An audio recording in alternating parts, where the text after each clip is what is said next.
watching to the Black Eagles podcast, a Beşiktaş talk show. Ahmet Dursun Sergen aldı. Sergen Bülent yan yana. Sergen Bülent. Sergen. Yanında Tümer var. Tümer'e doğru aksiyon kaybetti.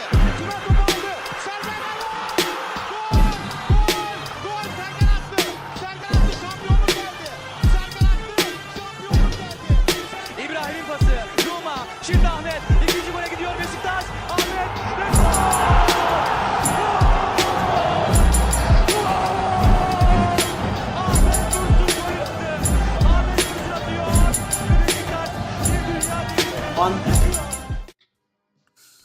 Oh, this is the wrong screen. Hello, Black Eagles. Welcome back to the Black Eagles podcast. It's, of course, Europa League time, and I just flashed to the wrong screen. But, yeah, Europa League for the last time this season. And that's really early on, of course. So we are going to have to find a solution for these graphics, Sinan. We are here, of course, to talk a little bit about the game against Shaktar, although I almost feel like it's kind of a footnote. We will definitely talk about the fallout with the coach afterwards, of course, because there's been some rumors again with Fabrizio Romano getting involved now with putting more and more pressure on Ole Gunnar Solskjær. Beşiktaş have denied claims that the coach is being dismissed and replaced by Nuri Sahin. So lots of stuff to talk about there. Of course, we'll talk a little bit about the game and all that. But I think most of the things, or most of the conversation today, Sinan, I feel like will be taken up by outgoing transfer news, because there's actually two big outgoing transfers that we definitely have to talk about. But before we get to that, we'll get to the match. First and foremost, Sinan, welcome to the show. Kartal not joining us again today. He's still sorting out some important personal stuff, but he will be back next week. Schedules permitting, of course. Yeah, Sinan, how are you feeling about Beşiktaş nowadays? Because it's been a little doom and gloomy lately, right? Yeah, I mean, we'll call it a summer break for Kartal, right? I mean, I wish we had a summer break. Yeah, seriously. It feels like it's been super short. I mean, it has, really. In a way, this is like a summer break, you know? Only in that there's almost like... I mean, you wish there was a lot more for us to discuss. But, yeah, boy, how do I feel about Beşiktaş? I mean, you know, I ran the whole gamut of, like, emotions, you know, the roller coaster, if you will. And I don't know if you saw in the group chat, and this may be a good segue, if you are listening to us now for the first time, like, follow, subscribe, check us out on Patreon, check out, become a, whatever you call it, premier follower here on YouTube, and click on right beneath me here, or here, roughly, whatever, you see it, there it is. Go there with your phone, and you can join our WhatsApp group chat, which is what I'm about to reference, where I don't know if you saw, I've been using that, that's whatever that starfish from SpongeBob is emoji, where he's like meditating. Patrick, that's what his name is. And yeah, like that's my current mind state. I'm just manifesting a better world where we have a left wing and we have a 6, and they're here in time for the Conference League. Just those two, right? That would make a huge difference, and just to get them onto the pitch. Playing, if not maybe on Thursday, then the following weeks, but so then that they're ready for our Super League match, which we'll talk about in a moment also, might have been postponed, which is why I said it would be after our second match against St. Patrick's. The announcement for that will be tomorrow at 18:45 local time, apparently, so the decision will be communicated to the clubs tomorrow, whether or not the league games for Fenerbahçe and Beşiktaş, and I guess Başakşehir here as well, and I think that's it. I think those are the 3 clubs active in the qualifiers, so the decision will be communicated tomorrow whether or not those games will be postponed. For Fenerbahçe are the ones who got this ball rolling, really, but I honestly think as well for us it would be a massive boon if that first game could be postponed. of course. Yeah, I mean, I was the- pissed when it was just Fener who were going to get that benefit, but for sure, yeah, if we can get it too, that'd be awesome. No, of We course, could you know, use if it for sure. if they approve it for one, they have to approve it for the other as well. But you need to take into consideration I think it's only really gonna be a massive boon for us if we manage to sign 2 players this week. If we get a winger and a number 6 in before the St. Patrick's game, which is on Thursday. Yeah. Spoiler alert: we're playing St. Patrick's of Ireland in the Conference Yeah. League qualifiers. So if we can get like a left winger and we can get a number 6 in before that game, whether or not they play in that match, that's not that important in my opinion. But what is very important is that we get them registered before the original date of the Kayserispor game, because if we get them registered, then they are able to play in the postponed match. If we don't get them registered on time, then they will not be able to play. So let's say we don't transfer anyone this week and we wait until next week, then those players can't play against Kayserispor even if we play it in two months down the line. So that's, I think finishing at least 2 transfers this week now becomes even more important than it was already. Yeah. I mean, the only reason I'd argue, and I don't think you'd really disagree, but Ole's not the type of guy who, like, when you transfer a guy in, he's going to put him right onto the pitch in week 1. So I think, in a way, it's almost even sort of impossible that we'd see any of these new players, these guys who haven't even been signed. But, there's no way that we'd see them play on Thursday regardless. That said, I would like to see them play in that second match, just to get that, first match under their belt, so that, when that first match does come around, whether it's against Kayseri or who do we have in the second week? I think is it Hatay? No, Hatay relegated. Hatay went down. No, is it Rize? I think maybe we're opening the. Ayup. Oh, it's Ayup. Okay. Yeah. That's our home opener. Yeah, Actually, that'd be great if that ends up being our season opener, because then it's a home opener. Anyway, one thing I'm going to say quickly before we continue with the usual, guys in the comments, with Cartel here, you guys are speaking a lot of Turkish, and I'm talking to you, Recep. I'm not going to read those. That's Cartel's job. Maybe Khan can do it, but yeah. But think about practicing your English, pal, because that's gonna throw a stick in our spoke, if you will.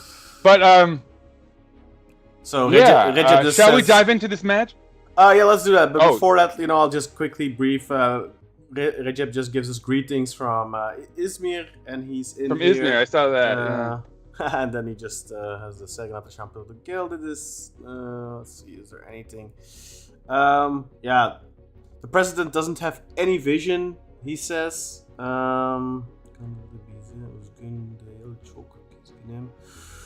Yeah, he's just criticizing the president right now. I think he's right to do so. Of course, diving right in. Yeah, I mean, you're not gonna get pushback from us there. Yeah, and we're just losing a lot of time and all that kind of stuff every day that we don't make a move. It's just a wasted day essentially. So it's very true. I mean, a couple of weeks ago, I think I would have said let's be patient. But I think the time of patience is up.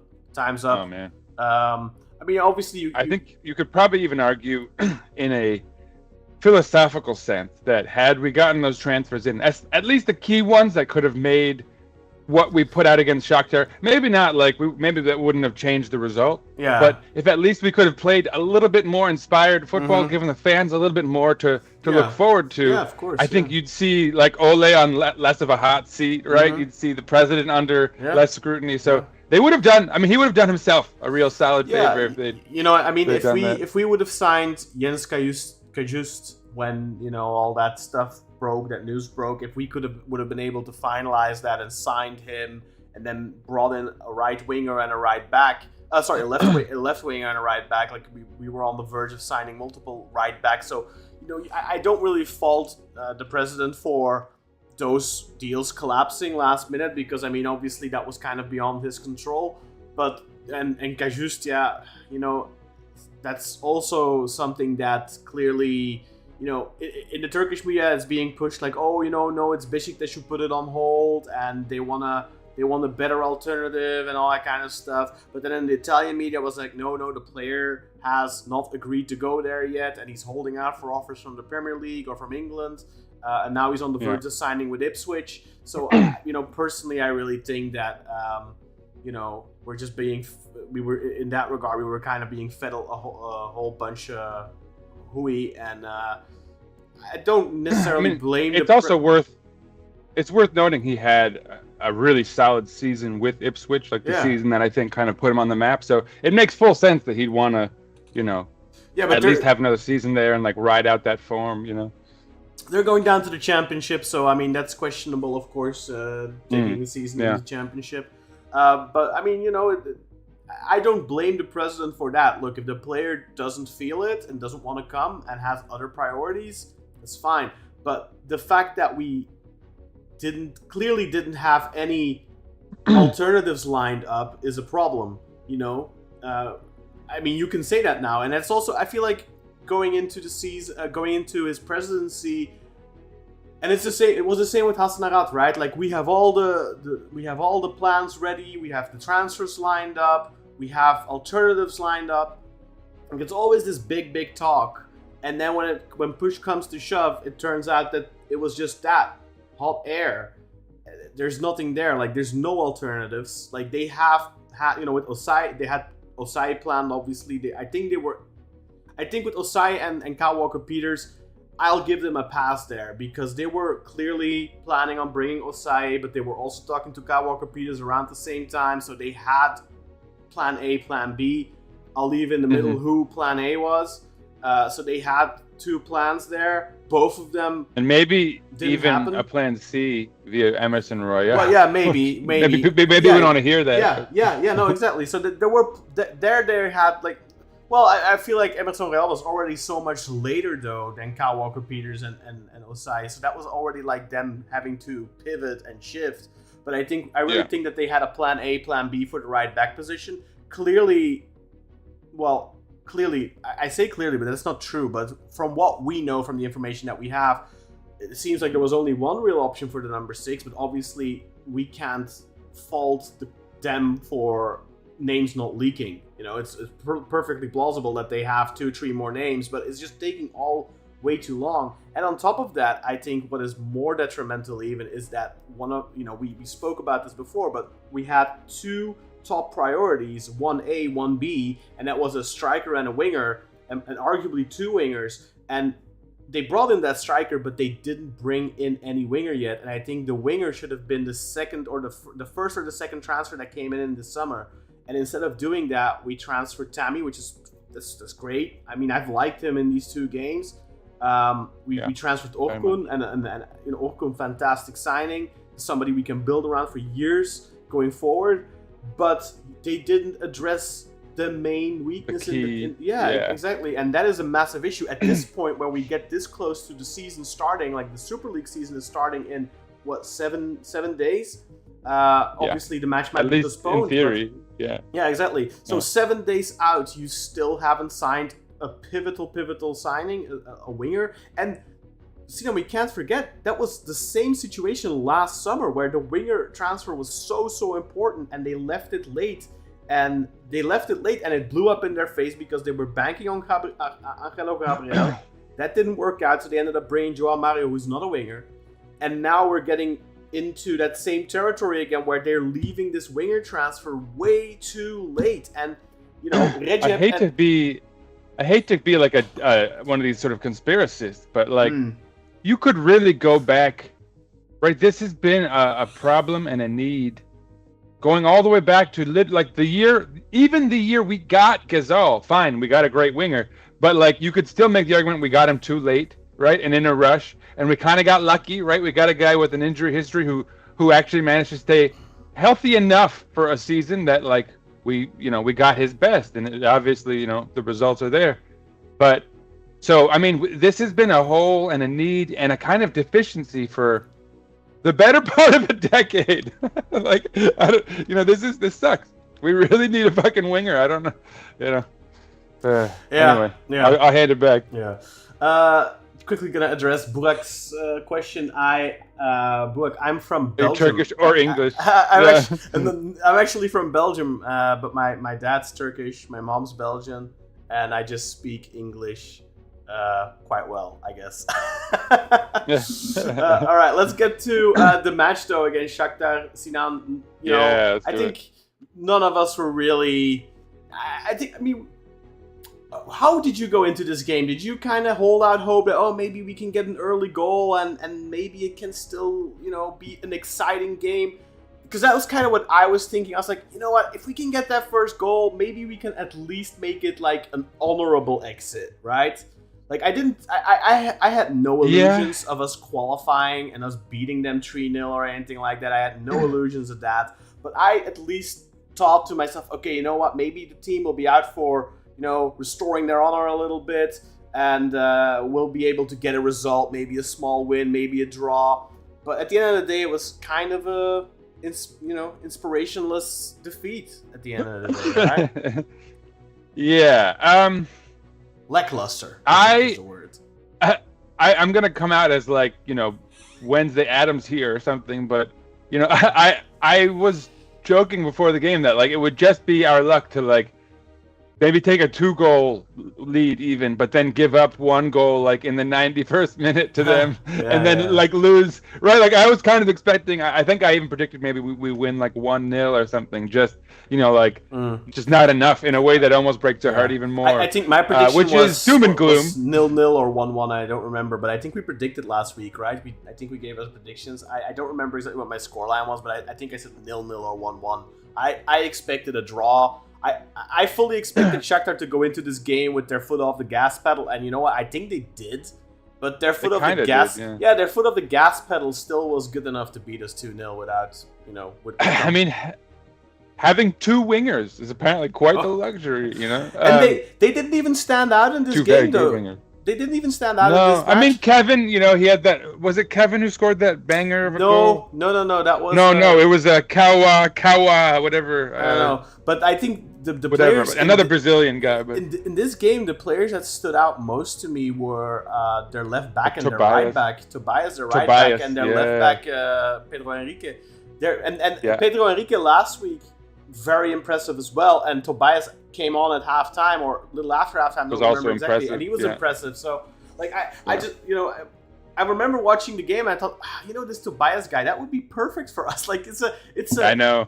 It's a right back that can pass the ball. Was he flawless? No, but so we need someone like that in an ideal world, I was thinking, maybe we can get him because he's a right back. He probably won't be that expensive. I mean, Khan, I should actually allow you to do this because I was shocked myself. I was so like, oh my God, let's just hire their scout. Like, let's put him in charge of the club. And then you pointed out that like they'd actually even spent quite a bit of money on some of these guys. So it's not like it was no. Kind of pie in the sky. They spent like lottery ticket. They spent like they spent close to 40 million euros last January because. I mean, we talked about this, of course, and I talked about this with our special guest as well the other day, Andrew Toddles, who helped us preview this match. But Shakhtar are not a club that's don't spend big fees, and that's one of those things. They have this fantastic network in Brazil, and obviously, after a game like this, our fans are like, oh, why can't we do that? And I've said this last week too, but you need to keep in mind, they've been doing this for 20 years. They have a very, very good network in Brazil. They bring in players, like if you look at Santana, for example, he was phenomenal last week against us. And everyone's like, oh my God, he's amazing, and this and that. He spent 6 months now at Shakhtar, and in his first 6 months, half the season, he wasn't doing anything like this. He was playing well according to Andrew, but he wasn't producing yet. And I kind of feel like that's what we've seen in the cameos from Kenny. We've seen good play, but it's not been superb yet or anything like that. But I think one of the things with Shakhtar they are more patient than our fans for sure. I definitely think there's a lot of pressure at Shakhtar to succeed for these young Brazilian guys. But like I said, they pay big fees. 40 million spent last January, roughly 36, 37 million, give or take. They only transferred one player this summer so far before our matches, but they brought in, I don't know, 5-6 players or something in January, and I think on Santana they spent about 15 million or something. So those are big fees, so they're able to get not the top upper echelon of talent. So they are not signing the Neymars and the Hendricks of the world, but they are signing players like that Gabriel Angelo player who went to Chelsea that we wanted last summer. So those are the types of players that Shakhtar are signing consistently. And those are big investments. If there is anything for us to follow in that sense, as far as a model goes, I mean, I think investing in one country heavily, scouting it well, developing talents from there, selling them to bigger clubs, right? If you can establish that kind of a rapport with a specific country, then those players are going to be far more willing to come to you, knowing, okay, I know for sure I can go there. Yeah. They're going to develop me well. I'm gonna get the next. It'll be the stepping stone I hope for, and in the meantime, they have a good reputation amongst my compatriots for like paying their players and training well and whatever else it might be. So I think if you can establish that, and it doesn't have to be with Brazil because that's a heavily tapped market. Yeah, very in Shakhtar's defense, right? Like, and I think in the case of Shakhtar, right, like that's them. This is now them bearing the fruit of, as you said, like more than a decade's worth of 2 decades. Right, yeah, or a couple decades, yeah. Since 2004, really, when they started that, so it's been quarter of a century. No, and that's almost legit. Like that's the kind of long-term thinking and vision that I think a lot of Turkish clubs struggle to find, which, I don't think the model that we have with the presidents and all that, I think that's an easy cop-out to say, oh, that's because they're always changing. I think if someone started a legit project that, got running well enough, it would be harder for the next president to come in and shut it down than for them to, upkeep that. So would be someone really with a vision should really get going. But it would also be very hard just for a president to not continue, because if you're successful, exactly. But the problem is as well. You look like a dick. It's not just the presidents and the system and all that kind of stuff. It's also the fandom, though, because our fandom is maybe that's the bigger problem. We're discovering. Yeah, we keep talking about wanting a certain. We want to invest in young players. We want this and this and that. But our fans do not have the patience for it. Look at how they go. And of course, this is a vocal minority. But if you look at the viciousness in which some of our fans have gone after players like Jurasek in recent week, Demir Ege is getting a lot of. I was gonna say, it's perfectly fine to criticize Demir Ege. I've been critical of him. When he played for us 2 seasons ago, when he was playing regularly, I was very critical of him. And I said this. There's summer, a nuanced, legitimate criticism of him, right? And I think it's you can even balance it with good and bad, right? Like he showed so many positives in the preseason, and let's be honest, he's been dog shit in the 2 competitive matches we've played. But so you got to balance that out, and you got to hope he kind of finds that preseason form later. You got to still support the guy. I don't know what our fans are doing. Crazy. I think one of the things that a lot of people online, especially if you're on Twitter and you're writing stuff and I think this guy is shit, that's fine. You're not atting the person. If he goes out of his way, vanity searches his name, and he finds your tweet and his feelings are hurt by that, well, boo fucking who, man, grow a pair. Yeah, but if you or get offline. Yeah, but if you maliciously go and you start spamming a kid, how old is David? Like 20, 21 years old? If you start spamming his pictures, on Instagram, and you start shitting on him there, and you tell him to, I don't know what they're writing, I didn't even read it, but with David Jurasek, it doesn't matter whether, somebody made the point the other day, these people are being paid a lot of money, so they should be able to take it. No, that's not true. It's not because you're getting paid a lot of money that you become superhuman emotionally. No, and it's in the stadium, you're in the stadium, and if you get booed, if you play really well, bad, poorly, I my opinion on booing your own players. I'm against it, but if that happens, okay, that is part of the job. You are getting paid big money, so if that happens, okay, you have to be able to take that. But there's a difference between that and people going after you on social media and really writing vile stuff under your pictures. And then if you harassment, if you deactivate your account, then they go to your wife's account and they start the harassment there. That is some psychotic shit. That is not okay. Yeah. If people who are doing this need therapy, like I don't understand how our I guess it's just I was gonna say how society devolved into something like this, but it's not that it devolved. It's just that the possibility wasn't there before. I guess there's always been these people among society. There's always been this segment of people, but they never had a way to vent that frustration directly at the person. In the past they would have to go to a bar and would have to talk to their friends and just that's how a normal person copes. That's how we cope. Our therapy sessions here with our podcast and our viewers in the comments who also join in. And in periods like this, it is a little bit of therapy. And of course, when things are going well, it's something else. But there's then other people who feel the need to channel their frustration directly at the people that they blame, and it's just irrational and not okay. It's not okay. It's just too. And you're not like. I don't want to go too far into the whole therapy thing because, I think you made your point well. But if you find yourself occupying your time and in turn perhaps enjoying spending your time making other people uncomfortable. Yeah. Right? If that's how you get off, kind of, right? I had a rough day. Let me go online and make that guy feel like shit for whatever reason.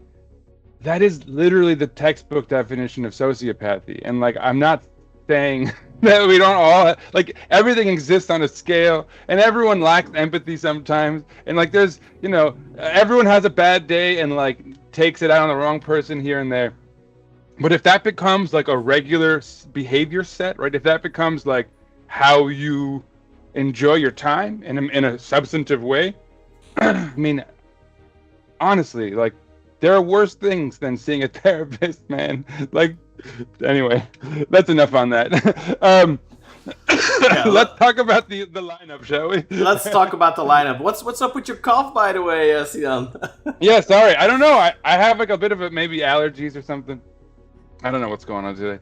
Anyway, so again, sort of a makeshift lineup, and so this is what I didn't get to say earlier when you asked about how I felt going into this game. So I did say we were going to win this by 1 goal and still have our heart broken. But when we sold Gedson, and then when I heard Orkun was out with an injury, I thought maybe that was far too optimistic. Anyway, this lineup, of course, Mert in goal, with Gabriel Paulista and Felix Udokai up in front of him. Jonas Svensson and, of course, Emirhan Topçu on the flanks. And I think this was, in a way, a wise decision by Ole as far as, you're going to have, as I'm about to say. So in the midfield, you have Demir Ege and Kartal Kayda, with Kartal in the 6th and Demir Ege in the 8 role this match. And so Rafa in front of them. And so on the wings, you had João Mario and Mucci. And so again, going back to that left back position, I think playing Emirhan, having a defender there who can sort of shift into a back three more comfortably. I think given how strong they are on their wings, there is some wisdom in that. We saw how, having more of an attacking wing back, via Eurosec last week gave them a strength that we couldn't overcome. Anyway, but so finally, of course, Tammy Abraham up top. Which, we were all glad to see, given he was injured in the first match. But, I think we all kind of expected him to play. Don't think he was really injured, I think they probably planned on taking him off after 60, just for caution. Yeah, I mean, I would hope so. It was kind of known already that he wasn't ready to play the full 90, so I think he was just, it was just written down already. Okay, after 60, 65 minutes, we're taking him off. Sometimes.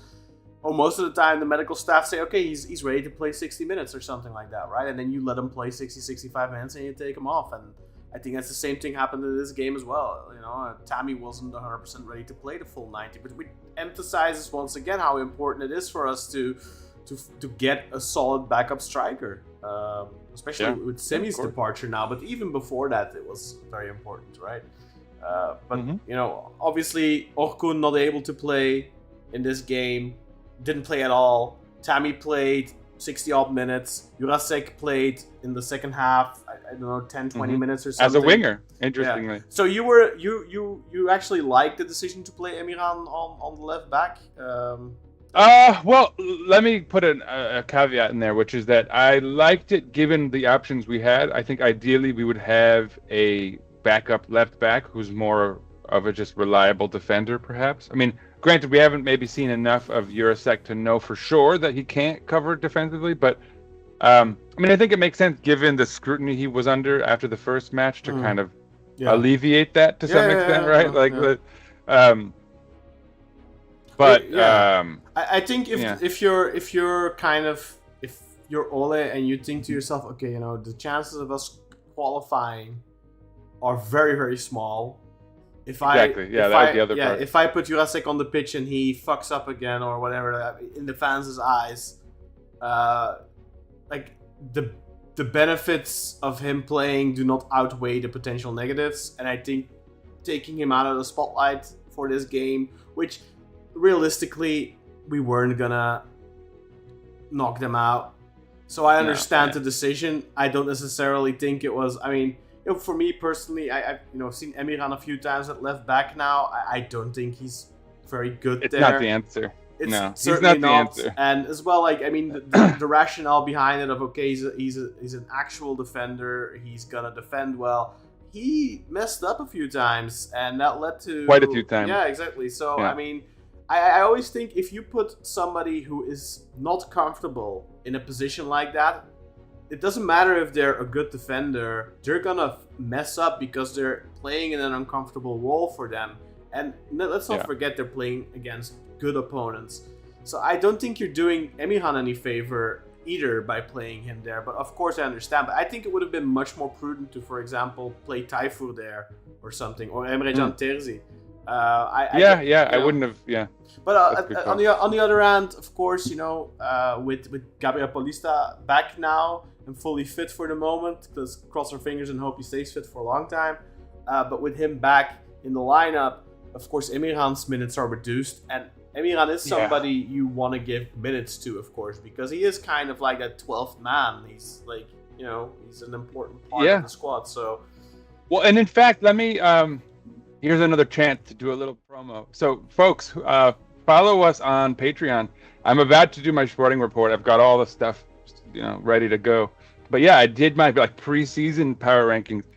And in reviewing those matches, Emirhan got some of the most playing time in the preseason, and I actually thought he did the most with that time. As far as this guy, right? You're playing weaker sides, obviously on the one hand, but his defensive awareness, his tactical discipline, positional discipline, right? These were things that were lacking last season, and he actually kind of flexed those muscles a little bit. So I had him ranked pretty high. No spoilers. I will say, first of all, one fun fact about my little power rankings is that Demir Ege was number 1 in the preseason power rankings, which should surprise no one, right? I think everyone thought he had a fantastic preseason. But he is last currently in the power rankings for the regular season, right? Which is just 2 matches currently. But yeah, he had 2 really bad matches against Shaktar. So tides can turn quickly. Yeah, the power rankings are fickle. But stay tuned for the Schroding report if you want more of that stuff. That's going to be fun. I have a lot of fun content there. But yeah, so shall we just go straight into the stats, Con? Maybe Let's get into the stats. That's a good call. See, fuck's sake, what am I doing today? I'm not informed today with my buttons apparently. It's been that kind of week. It is. I'm all over the place. Sorry for that. So, Shakhtar led the possession, in fact, more than they did in the first match, which is kind of wild. But so yeah, they had 56% of the ball to our 44. They had a higher XG than us this time, which they did not in the first match. Theirs was 0.96 to our 0.67. They had 12 shots to our 9, 4 on target to our 2, 1 big chance to our 0. I'm assuming they put that one big chance away. They had 485 accurate passes, which is crazy. And they completed them at an 89% rate. We had 352, which is not bad, actually, at an 83% rate. So it's not like we were just watching them pass it around. They just were doing a lot of it, which means they were doing lots of little quick passes. And I mean, look, we have to, if we've come away from anything, and from these two matches, I think it should be that Shakhtar Donetsk is a lot better than we thought they were going into this tie. They might have something. Good for them. Anyway, they committed 9 fouls. We committed 13. They were offsides thrice. We were offsides 4 times. 3 corners apiece. I'll just do the duels. 50-50. We each won 42. So in that sense, and I will say, our defenders, even though we allowed 2 goals, neither of those goals was really on our center backs. Paulista and Felix look in top form right now. They played well. They played well, actually, in both games. Even in the game where they allowed 4 goals, it wasn't really on them. Yeah, obviously in the first a little match, unlucky right? with the deflections. Yeah, right? with the deflections. Yeah, and and it's like one of the things where like you want to see him putting himself in front of the ball in those scenarios, right? Yeah, But of then, course. Yeah.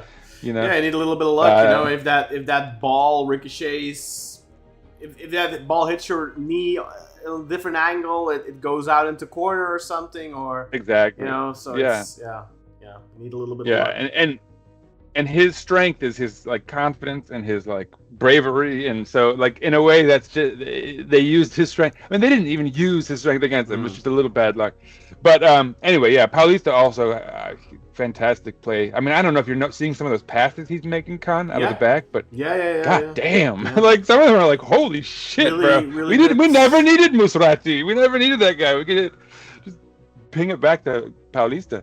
Anyway, but so, yeah, we split the duels 42 apiece. Ground duels, they won 36, we won 25, so they won 59% of them to our 41. Aerial duels, we dominated 17 to their 6, 74% in our favor to their 26. So yeah, that's good, obviously, considering where we come from last year. But I think, for me, ground duels are always a more important indicator, I think, and obviously the duels are 50-50, but here the ground duels were heavily in their favor, and I think that's also we lost the game based on that as well. I think the first goal we concede is a ground duel that Demir Ege very clumsily loses. I was gonna say, how many of these lost ground duels were in the midfield? And frankly, I hate to be that guy, but Kartal Kayda Yilmaz actually had a pretty solid game. Oh yeah, I thought he was. If you watch him, he wasn't the one making mistakes. No, he was my man of the match. He was my he was like, I think in my power rankings I have him like 3rd. So like for me, I think people could have slept on that, but for me he was the player that stood out most in a positive way in this game, because there were moments where he too was under pressure from behind, and he as if he has eyes in the back of his head, just made a slight adjustment, turned away, and just made it impossible for them to steal the ball. And that is something that Demir Ege lacked on that first goal, where he very Musrati-esque allowed himself to be, dispossessed, and that led straight to a goal. And I mean, obviously, the player who scored the goal still had a bunch to do. It wasn't all on Demir Ege, and I didn't think Demir Ege was complete dog shit in this game. I actually thought he had some good passes and some good moves and stuff, but unfortunately, his performance is gonna get tainted by that one big mistake. And he had another mistake or so in him, but that didn't lead to a goal. And honestly, quite frankly, I can't even remember the second goal at the moment. So I don't remember exactly what went wrong on the second one, but on the first one, that was. I'm drawing a blank now. You mentioned. I'm looking at my little what I do to sort of evaluate these guys is like throughout the match, I do a second watch and I carefully, and I give him a little red minus or a green plus. And you're not wrong. I mean, he had a few of those green pluses, just sadly a few more of a few more minuses than pluses in this one. Just soft passes. I mean, it really does feel like it's a mental thing, right? Like he's kind of like a little timid, right? Now I remember seeing there was a moment where he had to play a relatively short pass, and he played it way too hard, and it jumped off of who was it? Was it Joao Mario's foot, or was it? I think it might have been Mucci. Yeah, I think it was Mucci. Yeah. And obviously, sometimes it's down to the player's control, but that was just he hit that pass way too hard, and you can't do that when the player you're passing to is under pressure. Like that pass needs to be not perfect, but like you can't play a ball like that. And you'd come to expect more from Demirega because his passing game is something where that's his strength. That's his strength, exactly. So if when his passes are off, that's not a good sign, right? Do I need to bring up those falls, or did we do the falls on the cards? Did I need to bring them No, up? it's fine. Yeah, I did everything except for the cards, whatever. Yeah, it is what it is. Shall we get into the comments and talk about the game, and then we can close that off, and then we can start talking about the transfers, the fun stuff. Yeah, well, quote unquote. I don't know how fun it is. But, yeah. So you already covered Recep. Yeah, Recep, number 1 over there, by the way. Oh no, Nasser's taken number 1 in the XP battle. But so yeah, you covered Recep. Onur Seçer, good to see you back. Says gotta design something for Conference League. Do we have a Conference League one, right, Con? Conference what? A Conference League like overlay for the. I'm gonna have to make that because I was very fortunate to find the entire broadcast package for the Europa League, but I have not been able to find it for the Conference League. So I'm gonna have to fudge it together myself. There we go. But I have a week. Well, I have faith in you. I'll make it work. I have faith in you, Con. You'll make it work. I always make our broadcast look snazzy, don't I? So I'll figure something out. That's right. Nasser, hello boys. Forget the transfers, Sinan. Can we just go through your bookshelf?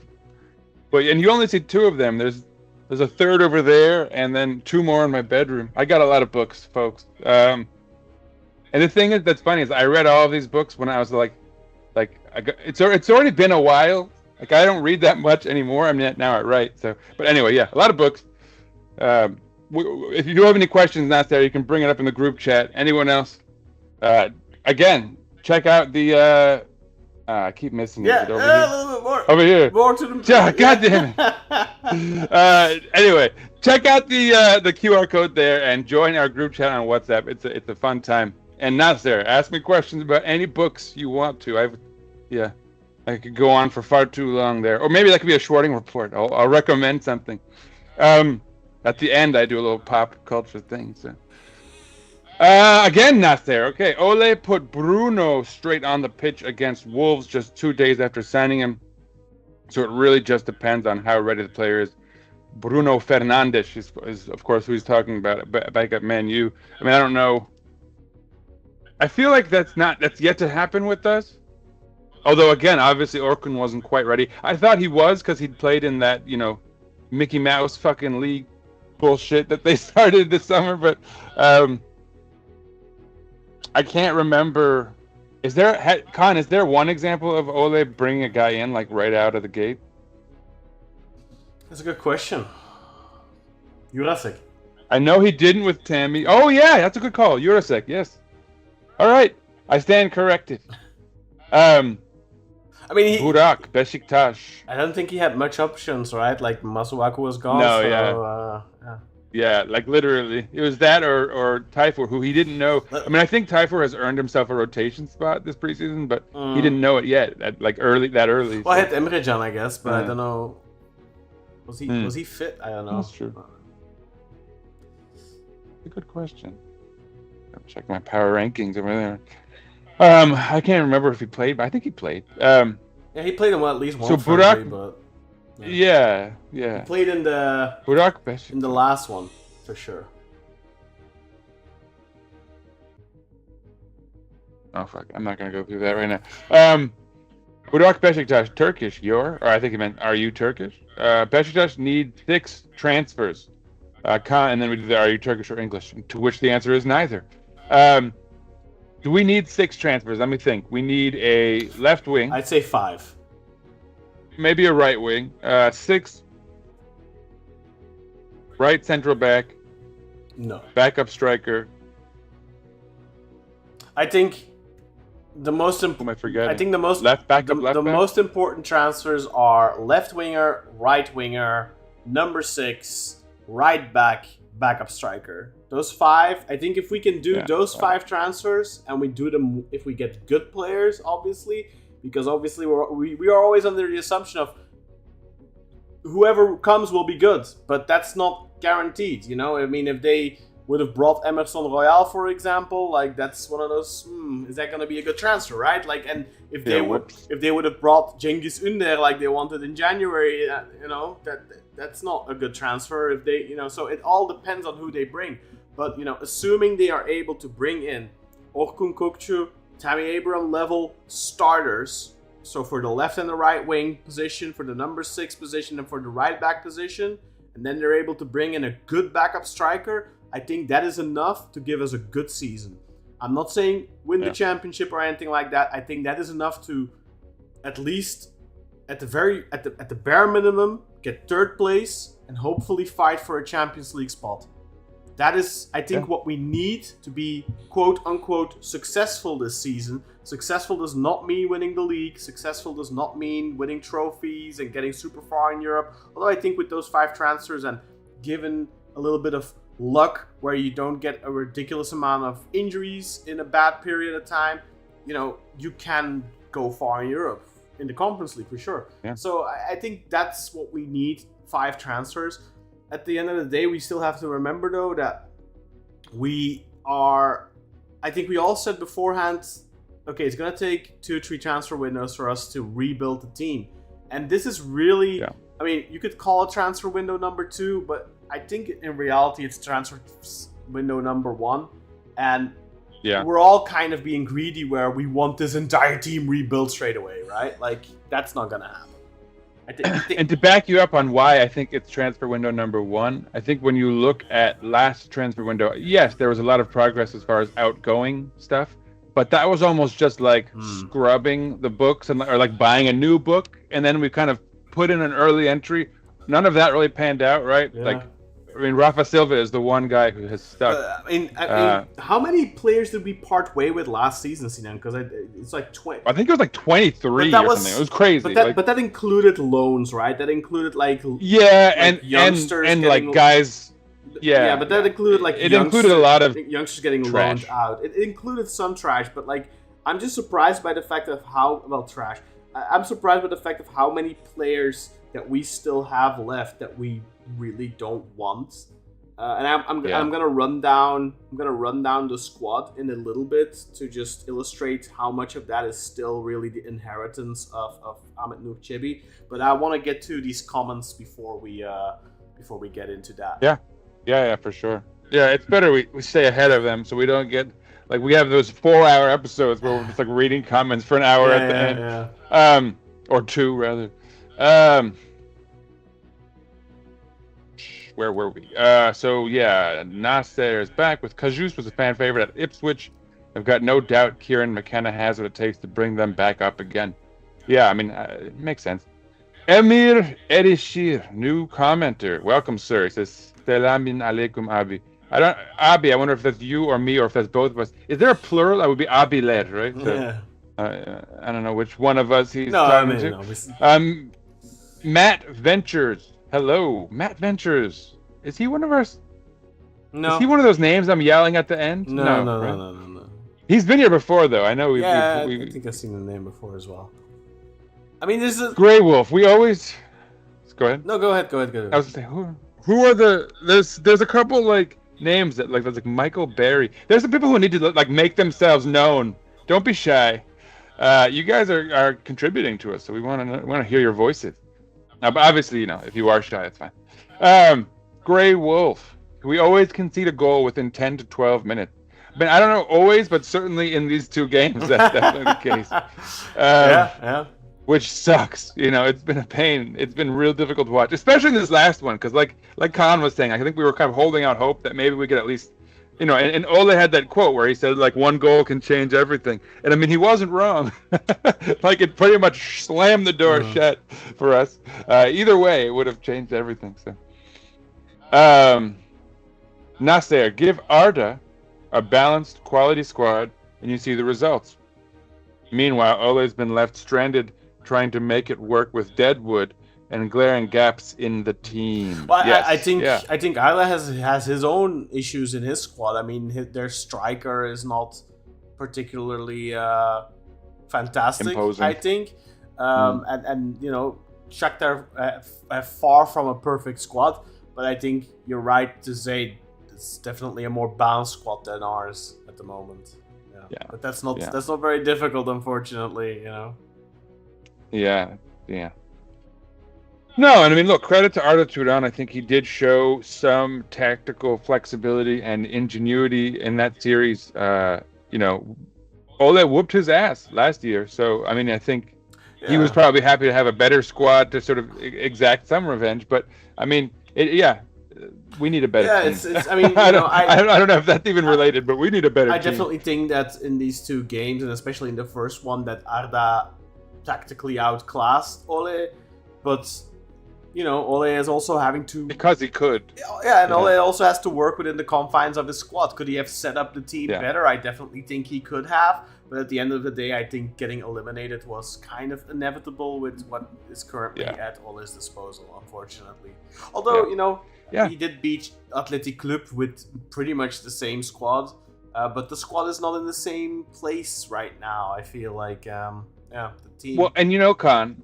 One thing I'll say about that, and I think you and I have always been on the same page on this, but a lot of people were not. And I wonder now how they'll reflect on the time that Gedson Fernandes spent with us. Because, like, you talk about that athletic match. Yeah.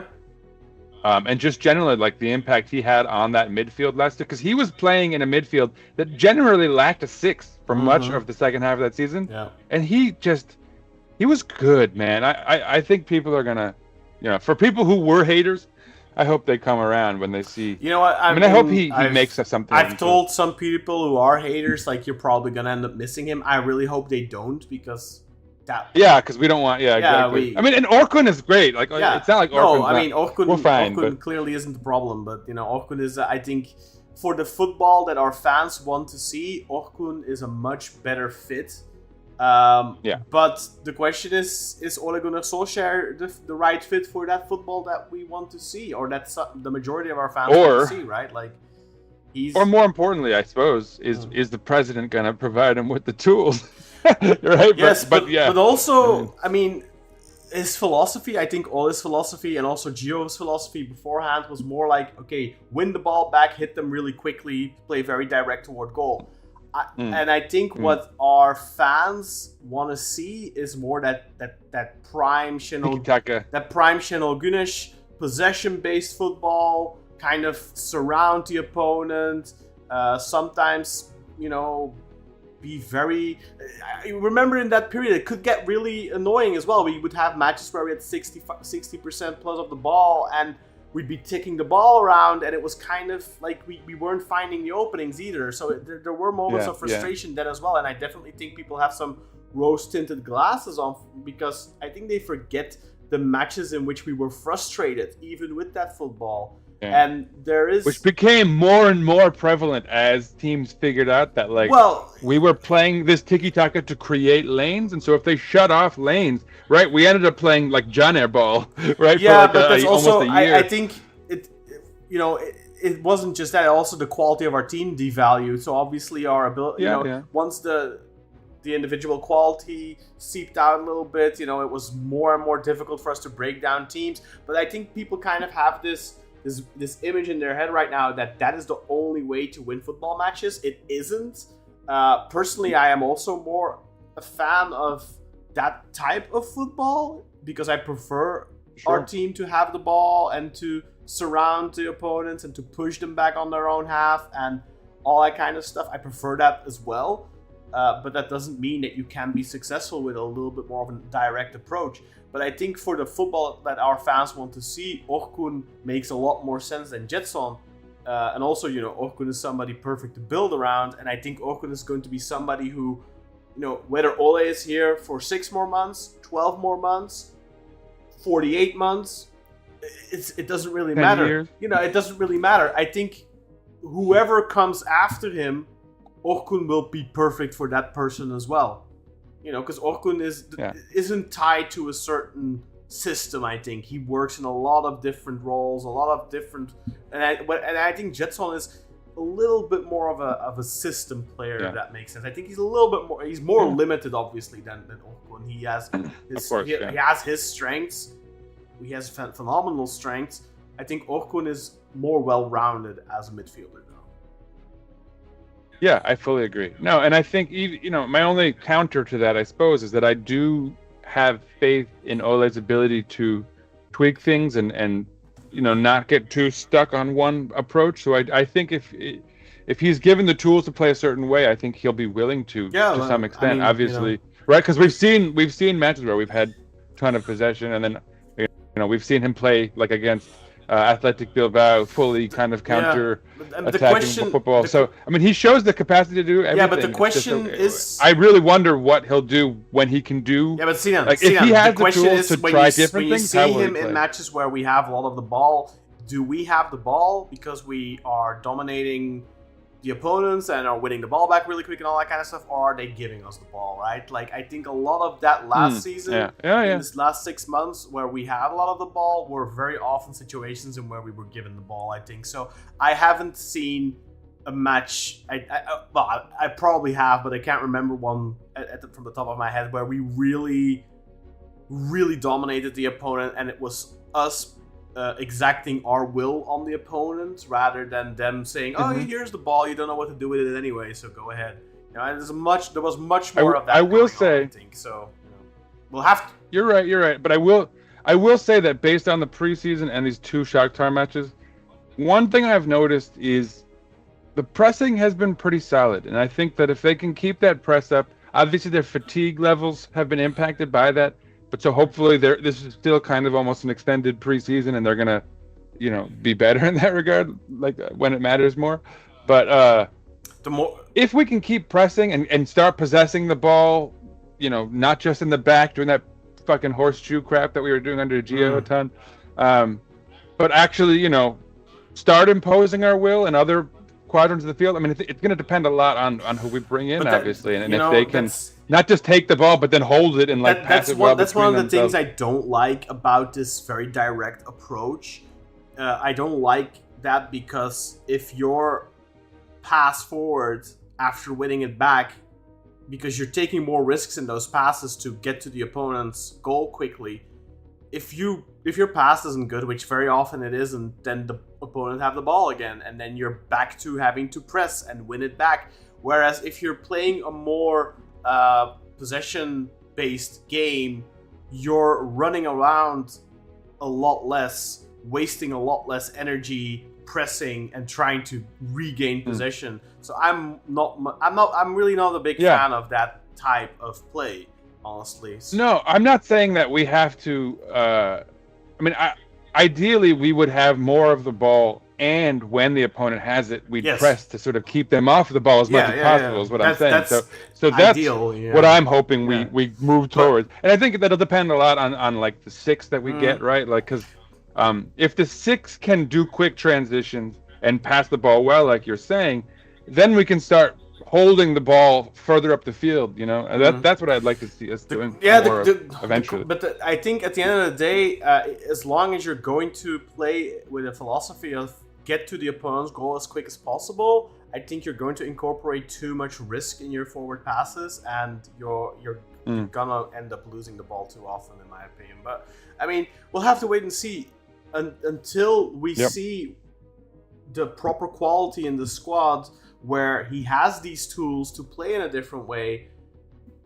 We can't really judge him, I feel. Yeah. We got some comments here. Obviously, Nasser. We were with Carlito. Okay. What's up, gents? Carlito, what's up, gents? Chat. Last time we see this is the last time we're going to see the Europa League theme this season. No.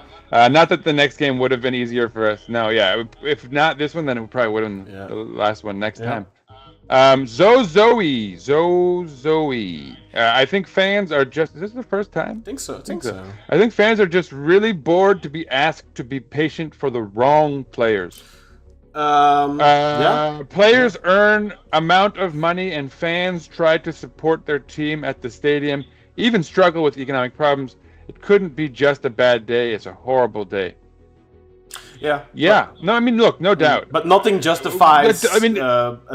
Nothing justifies what we've seen from a very small section of our fans in the last week or two, in terms of the abuse directed at players who are new, abuse directed at their family. Nothing justifies that. I understand what you're saying, Zoe. I think obviously, I think we're all frustrated because, like you say, like we're asked to be patient, and then. You hear names like Emerson Royal, and you hear names like Cengiz Ünder. Like last January, Cengiz Ünder's name was put out there, and like that doesn't exactly fill you with confidence that okay, if we're gonna be patient, the right players will come. Now they're kind of hit and miss. This board. If you look at it, their 2 January transfers didn't work out. Elan Ricardo and the jury's still out on both of them because they're very young, but. They didn't have any short-term impact. They aren't playing a role in the team right now. So, for the moment, those are 2 flops. David Jurasek, it's way too early to call him a flop, but early signs aren't fantastic. And Orkun and Tammy aren't ready. So, really, their transfers so far have been very, underwhelming. Let's put it that way. So, it's difficult for the fans. Hit or miss. It's not abnormal, I think, for the fans to be very worried. Yeah. Concerned. Yeah, because Serdal Adalı has not given the fans any reason to trust in the process. Because so far, everything he's done, not everything, but a lot of the things he's done has been not great. Some of it has been outright terrible fiascos, like the capital injection, for example. He's had a lot of promises that he hasn't been able to keep, so it's difficult for fans to trust after already being burned so many times in the past. First by Hassan Arat, and before that by Ahmet Nurçebi, and before that, even by Fikret Orman, and so like we get burnt time and time and time again. We've been getting burnt for 4 or 5 years straight. It's very difficult to remain patient if you know that the outcome is likely going to be the wrong one. Because right now the probability of that is higher, right? Definitely. Yeah, no, and I think there's obviously some positives. That they're willing to spend money. Like we're kind of in a new phase in that regard. But Sinan, for the right guy. I caught myself earlier. Because I've been trying to stay positive and thinking, as long as we can bring in 5 players, like I said before, 2 wingers, a 6, a right back, and a backup striker. If we bring that in, we're still gonna have a good season. I'm convinced of it. And I caught myself earlier. I caught myself in the thought of, you're assuming if they bring in those 5 players, that all 5 of them are gonna be good signings. All 5 of them are gonna work out. Like I came to that realization, like all of a sudden, like wait, I'm just naturally assuming that if we bring in these 5 players, it's all just gonna work out because they're all gonna be the right players. And reality is that probably if we bring in 5 players together with the 8 that we've already brought in, if 4 of the 3 that we already brought in, so a total of 8 players. If 4 out of 8 turn out good, I think that's a good percentage already. So what's the likelihood of us getting 100% success rate? Very low, So very low. So yeah. No, I mean it's one good thing is that I feel like we're starting to learn from our old mistakes, and that we're not, we're trying to avoid those older guys with injury history and like.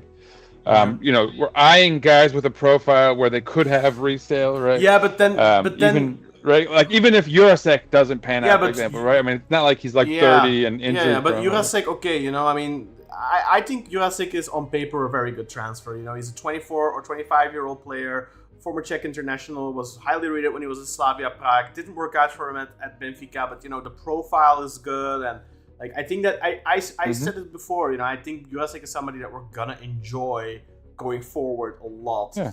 unfortunately, I think defensively he is going to be a liability. And I said this before the Shakhtar game already. Because that's what he was criticized for at Benfica as well. So I knew going in, okay, defensively, he's not going to be the strongest. He's kind of like Caner. But I think we all kind of, I think we were all frustrated at times with Caner's defending. But I liked Caner when he played for us. I thought he was good. He wasn't Adriano, but he was good. And I think if Jurasek can beat that, like, okay, maybe a little bit of a liability defensively, but add so much offensively that you can forgive him the defensive lapses, I think that's still a success, really. Maybe not a 10 million or whatever. What's our buyout clause? I think 9 million or something. He might not be worth 9 million at the end of the season. But if he can have like a Caner season, then I'm still gonna be happy with him. You know. And if he's not, he's not. Like, that's the value of these not committing. But Emerson Royal scares me though, Sinan, because that's a player that was hounded out at Tottenham, is getting hounded out at AC Milan now. Like, really somebody that the fans of both of those clubs do not rate at all. They have nothing good to say about that player. That is something which I like unanimously, right? Like, usually you find a couple of people who's, you know, like, usually it's like a certain section of the fandom is like, oh, we don't like him, but then the other section of the fandom is like, oh, he's not that bad, he's actually kind of good. You know, like Roberto Hilbert. You know me, I really don't rate Roberto Hilbert. I really thought he was a terrible player. But a lot of Beşiktaş fans have very fond memories of Roberto Hilbert. If you ask 10 Beşiktaş fans about Roberto Hilbert who watched Roberto Hilbert, I think at least 5 of them will say positive things. It's probably a split. Yeah, I think it's going to be a split. But the thing with Emerson Royal is everyone was negative. Everyone was negative about this guy. So that worries me if we're going after players I did it, Con. I think I came up with a positive. Yeah. I think he fits the profile of like an Amarte. That's obviously not the positive. But so what I guess if you're looking for a positive, it's that the difference between now and then is Amarte was like our first signing, and everyone was like, oh, you know, we got him, whatever. Now Emerson Royal was like, strike one, strike two. You know what I mean? Like, oh shit, we're kind of backed into a corner. So at least, you know, they're not like trumpeting a guy like Amarte as like a marquee signing. Well, you know? Not so the first. There's a I understand what you mean. Like, they had Osai and they had Kyle Walker-Peters, and they didn't work out. Oh shit, let's get this guy instead. Okay. It was a pivot. That is a fair point. So maybe option A and option B are good players, but the question is, how far along are we with option A and option B, and are we maybe down to option C for some of these positions already, like the left winger position? Like, are we still actually working on option A? You know, I mean, we'll talk more about that in a little bit, but like, you know, that's a question I'm wondering. You know. Yeah, let's get to that because that's going to be an interesting part of the conversation. I have questions because not being on Twitter, I have like a lot of questions. Yeah. Okay. So this is going to be a comment where we're both going to be fully on the same page. Onur Seçer says it's unacceptable that Arroyo didn't get even a minute of playing time. And look, I will continue, I think, to defend Ole from unnecessary and errant criticism and like overblown criticism, but I will fully agree. If there is one criticism that I 100% back, and I think you do too, Con, and it's that Kenny needs to play. And look, fine, he's maybe not great in training and he's childish and whatever.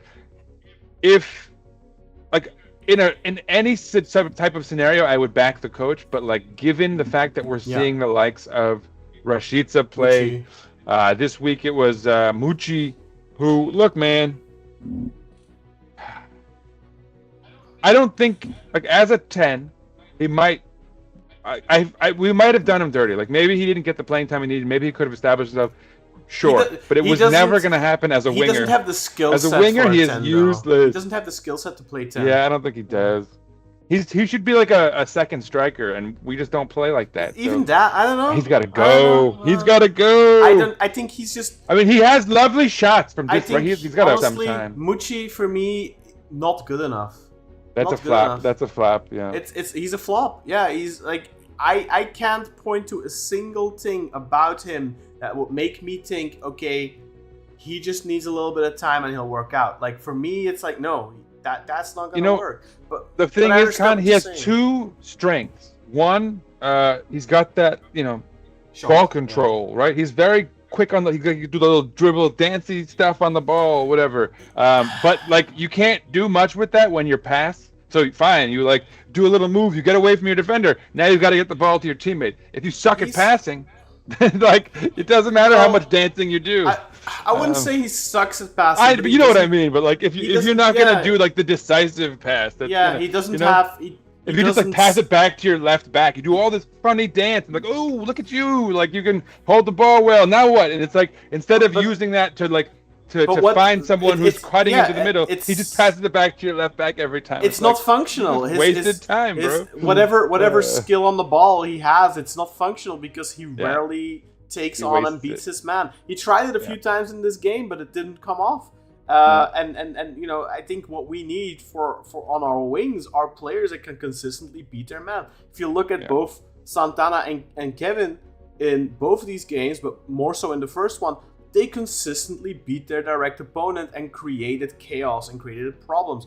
That is what we need on our wings, and we don't have that. And I fully agree with Onur here. I think it's unacceptable that Arroyo isn't given any playing time. I understand that perhaps Kenny Arroyo needs more time, needs to needs to become more of a professional. He's.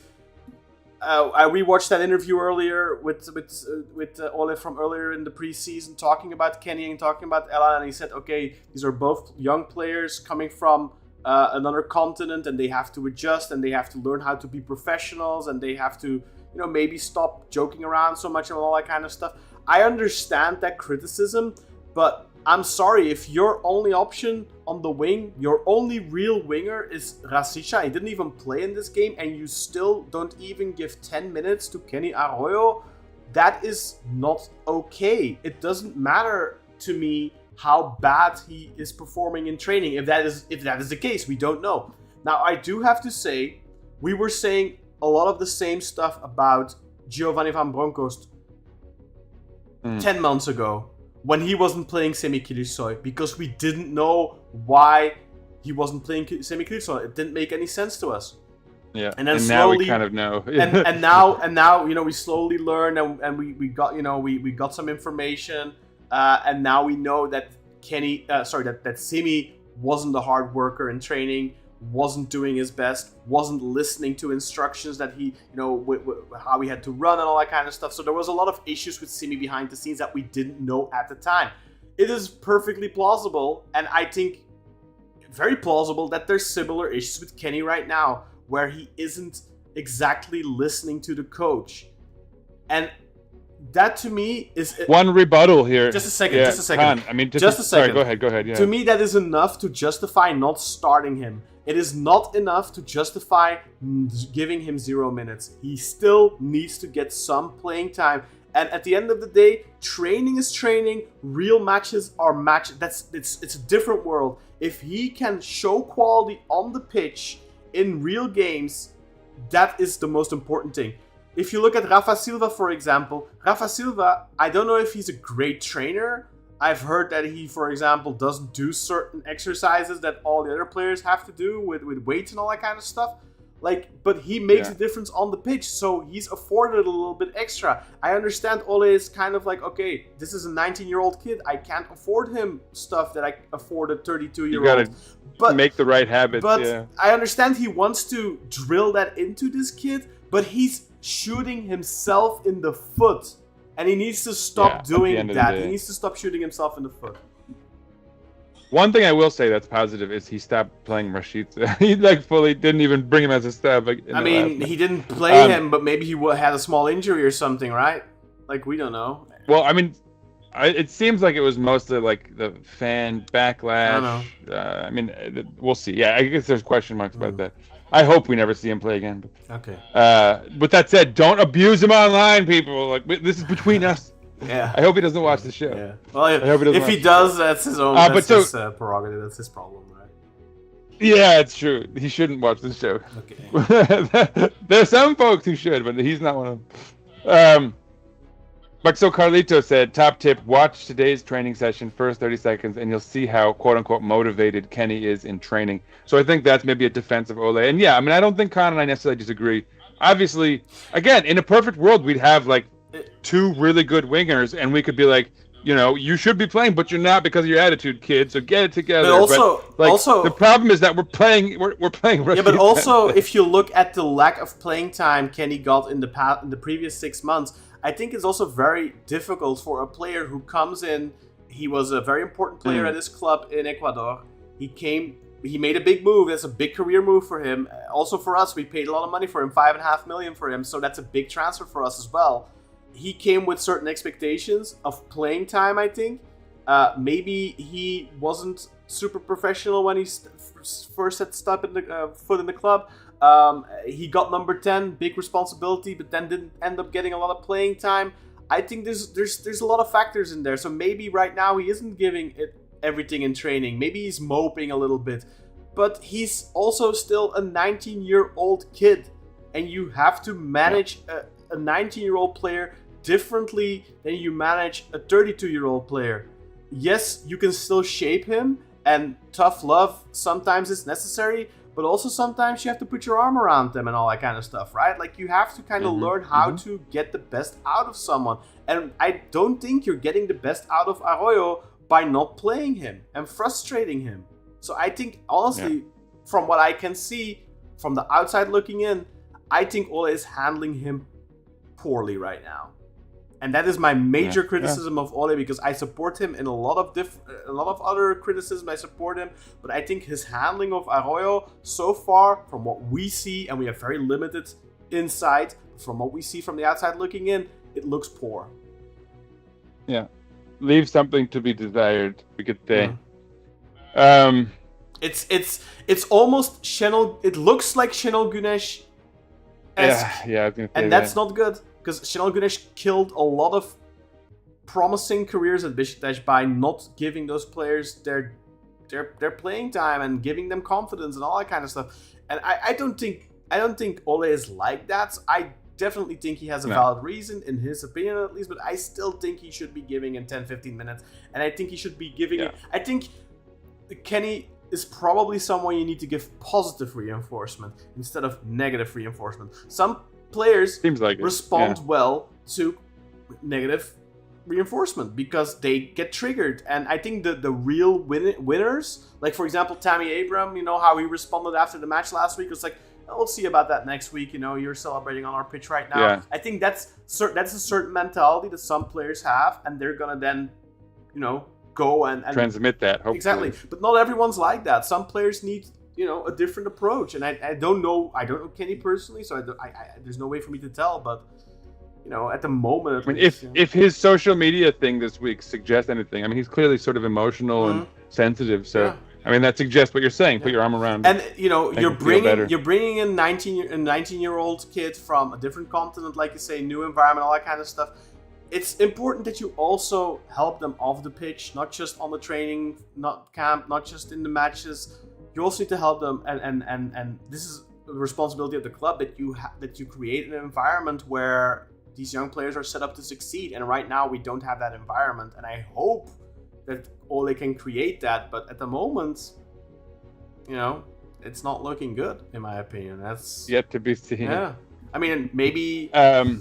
Well, you know, if Ole gets to stay on the entire season as a coach, maybe there's going to be a period in the season where Kenny explodes, and you know, it all comes together and it works out. But you know, he has to get that time as well. I will say in Ole's defense that I think when you look at how he has given guys like Mustafa and Emre Can Terzi opportunities, and they've sort of done the most with them, and obviously, especially Mustafa, right? You can see that the result has been lacking, but obviously his attitude and you know, his approach to training and all that has been top notch, and so he's been rewarded for that. And so you know, I mean, there is another side to that. Obviously, we want to see a consistent one, and I mean, we all want to see, like, Kenny was a pretty big expenditure for a young player, And I mean, we want to see him play. I mean, if we end up buying out his additional 30% of the rights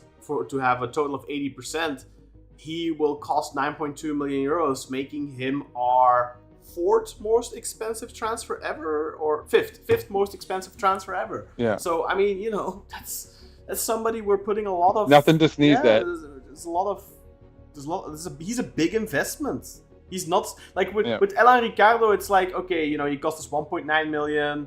He's 21 years old. If he doesn't work out, that's not the end of the world. I think if Kenny Arroyo doesn't work out, I think that is a pretty damning thing, because he's one of your most expensive transfers of all time. Even now, it's 5.5 million. He's top 15 or something like that. But if we end up buying out, you know, the remaining 30%, then he's top 5 most expensive transfers of all time. Yeah. Yeah. Nasser says, I'm a bit worried about Orkun, to be honest. We brought him in not fully fit and carrying an injury. Plus, we let Gedson go, just hoping he bounces back quick. I'm not too worried about it. No, I think that's just, you know, he played at the Club World Cup. He was playing not very long ago. He's fine. Yeah, I think as long as it's not like if he doesn't have like a Rashid Ghazal mystery chronic injury, it'll be fine. It'll be fine. Give him a couple of weeks. Plus, I think going into this match, like what you had been saying earlier, Khan, about who are we sort of giving a pass to on this? I mean, I can't even remember who we were sort of suggesting could have played if this game was more important. But yeah, I mean, point being, like, I think if this was really like, if it was like, if we were equal going into this tie, and there's a real good, you know, we showed that they're equal on the pitch, and that we could really come away with this if we just put in the right performance, you might have seen more urgency, and maybe you throw Orkun out there, whatever, too. But I think it's more. I think like why risk him for a match like this? Yeah, exactly. I mean, the second half. Game was 2-0 already. There's no way we get back into this. We would have had to score 4 goals even to get extra time out of it. That was never going to happen. So why risk Orkun, right? There's no point. Just give him the night off and play him on Thursday against St. Patrick. Yeah, exactly. All right. Uwer gave us a pink wave. I don't know what that suggests. Pink wave. It's a pink hand. Atil Jan Malak, I've said it in the chat before, one solid winger and a number 6 will have immediate impact, as long as Khan was saying, as long as they're the right guys. But for depth, we need 4 or 5 in total. Onur says we definitely need a right center back as well. Obviously, it's not an urgency compared to other positions, but we seriously need one for the long season. Yeah, I mean, nobody wants to see Tayyip Taha coming in off the bench. In an ideal world, I 100% agree with you, Onur, but I think we can't be too greedy. I think if we can get those 5 players that I mentioned, if we can get that already, that's a total of 8 transfers. I really think you have to be happy with that. And I think if they do that, then they did their jobs. Obviously, in an ideal... And look, maybe we sell a couple guys, right? Yeah, maybe we knows, sell... If we could get like Mucci out of here and Al-Mustachi, and then it becomes a different conversation. But I mean, you also have to factor in the finances, as far as like, I think we need to break even this year so that we don't get the recurring FFP punishments, which is why I think we're making a lot of deals that are small fees up front with a high degree of back end. I don't know, because not all financial fair play settlements that's not part of every financial fair play settlement. So I would have to look at the details of our settlement. But I think also, Khan, right? Like, we know, even like next year, if we're generating revenue through like the Dikilitage and all these other projects that they've got cooking, there's a chance you can kind of offset, you can point to other sources of revenue. Whereas I think right now, right, like, I think we can all agree we're kind of in a tenuous position financially. So it probably, I mean, I can just imagine it probably serves us to try to break even this year. But I'm sure there are other details at work. Grey Wolf, conspiracy theory. Huzur, I can say I'm not surprised. Huzur, by the way, is a great entry into the group chat on WhatsApp, but he throws a lot of stuff out there. Yeah, he makes you think, man. He's like the X-Files. He's thinking out of the box. I bet he has that X-Files poster What is the poster from X-Files, Con? You know the one that David Duchovny had, where it's like... I don't know. You mean like the... Pink. The famous like line from the X-Files was like pink. What was it again? Shit, you know what I'm talking about. Yeah. Oh my god. The truth is out there, I think. The truth is out there. Yeah. Yes, I think you're right. Yeah. I bet Huzur has that poster. Anyway, conspiracy theory. The team was instructed to lose on purpose, thinking the Conference League is easier. Yeah, I mean, I don't think they were instructed to lose, but you could definitely make the argument we did not prioritize winning. I don't think that's even a conspiracy theory, really. Prioritize. I think we definitely wanted to win that first game, but given how that one no, the second one. Oh yeah, sorry, I mean the second one. I think the second game was very much like let's just get this over with and let's move on. You know, it almost felt like if they could have sent their cat, they would have, but obviously you don't do that. But you know, yeah. Nasser, why aren't we making better use of our scouts instead of relying so heavily on agent recommendations? Well, we don't know. We don't really. I was gonna say I don't know if we are. We don't really know if we are, though, right? Because like one of the things is I feel when we are going for quote unquote scout transfers, it's being kept really close to the vest, so we don't learn about it until it's basically done. And when it comes to agent transfers, those are the ones that are all plastered out in the media because their agents want their clients' names out there. Very often you're going to see rumors where we're not even interested in the player. We're actually not in for the player, but they are being linked. So you create this perception that we're only dealing with agent players, but I don't know if that's true. It might be. I'm not saying it's not, but like it's very. I would suggest even. I think that our opinion on this is being impacted by shitheads along the lines of like Fabrizio Romano, who clearly like there are guys playing games, and I mean the nastiest work Fabrizio Romano did was. The club basically stabilized itself, said we're not getting a new coach, we're being patient, and then this fucking dickhead drops the Nuri Sahin thing. Yeah. And look, you know what? I'm actually going to give a point to the president, Serdal Adalı, for making that statement because I think finally when it breaches containment like that, to where like the international press is having that conversation, shoot that shit down. Yeah, and I'm glad they did. I'm glad they did. I was asked about it by people who are in the sports media world who have nothing to do with Turkish football, and they asked me about it. What's going on? Why? What's happening here? Yeah. And I actually had a 25-minute voice note I sent to somebody earlier about it. A new subscriber, by the way. Thank you for subscribing. Ali Misket subscribed to the channel.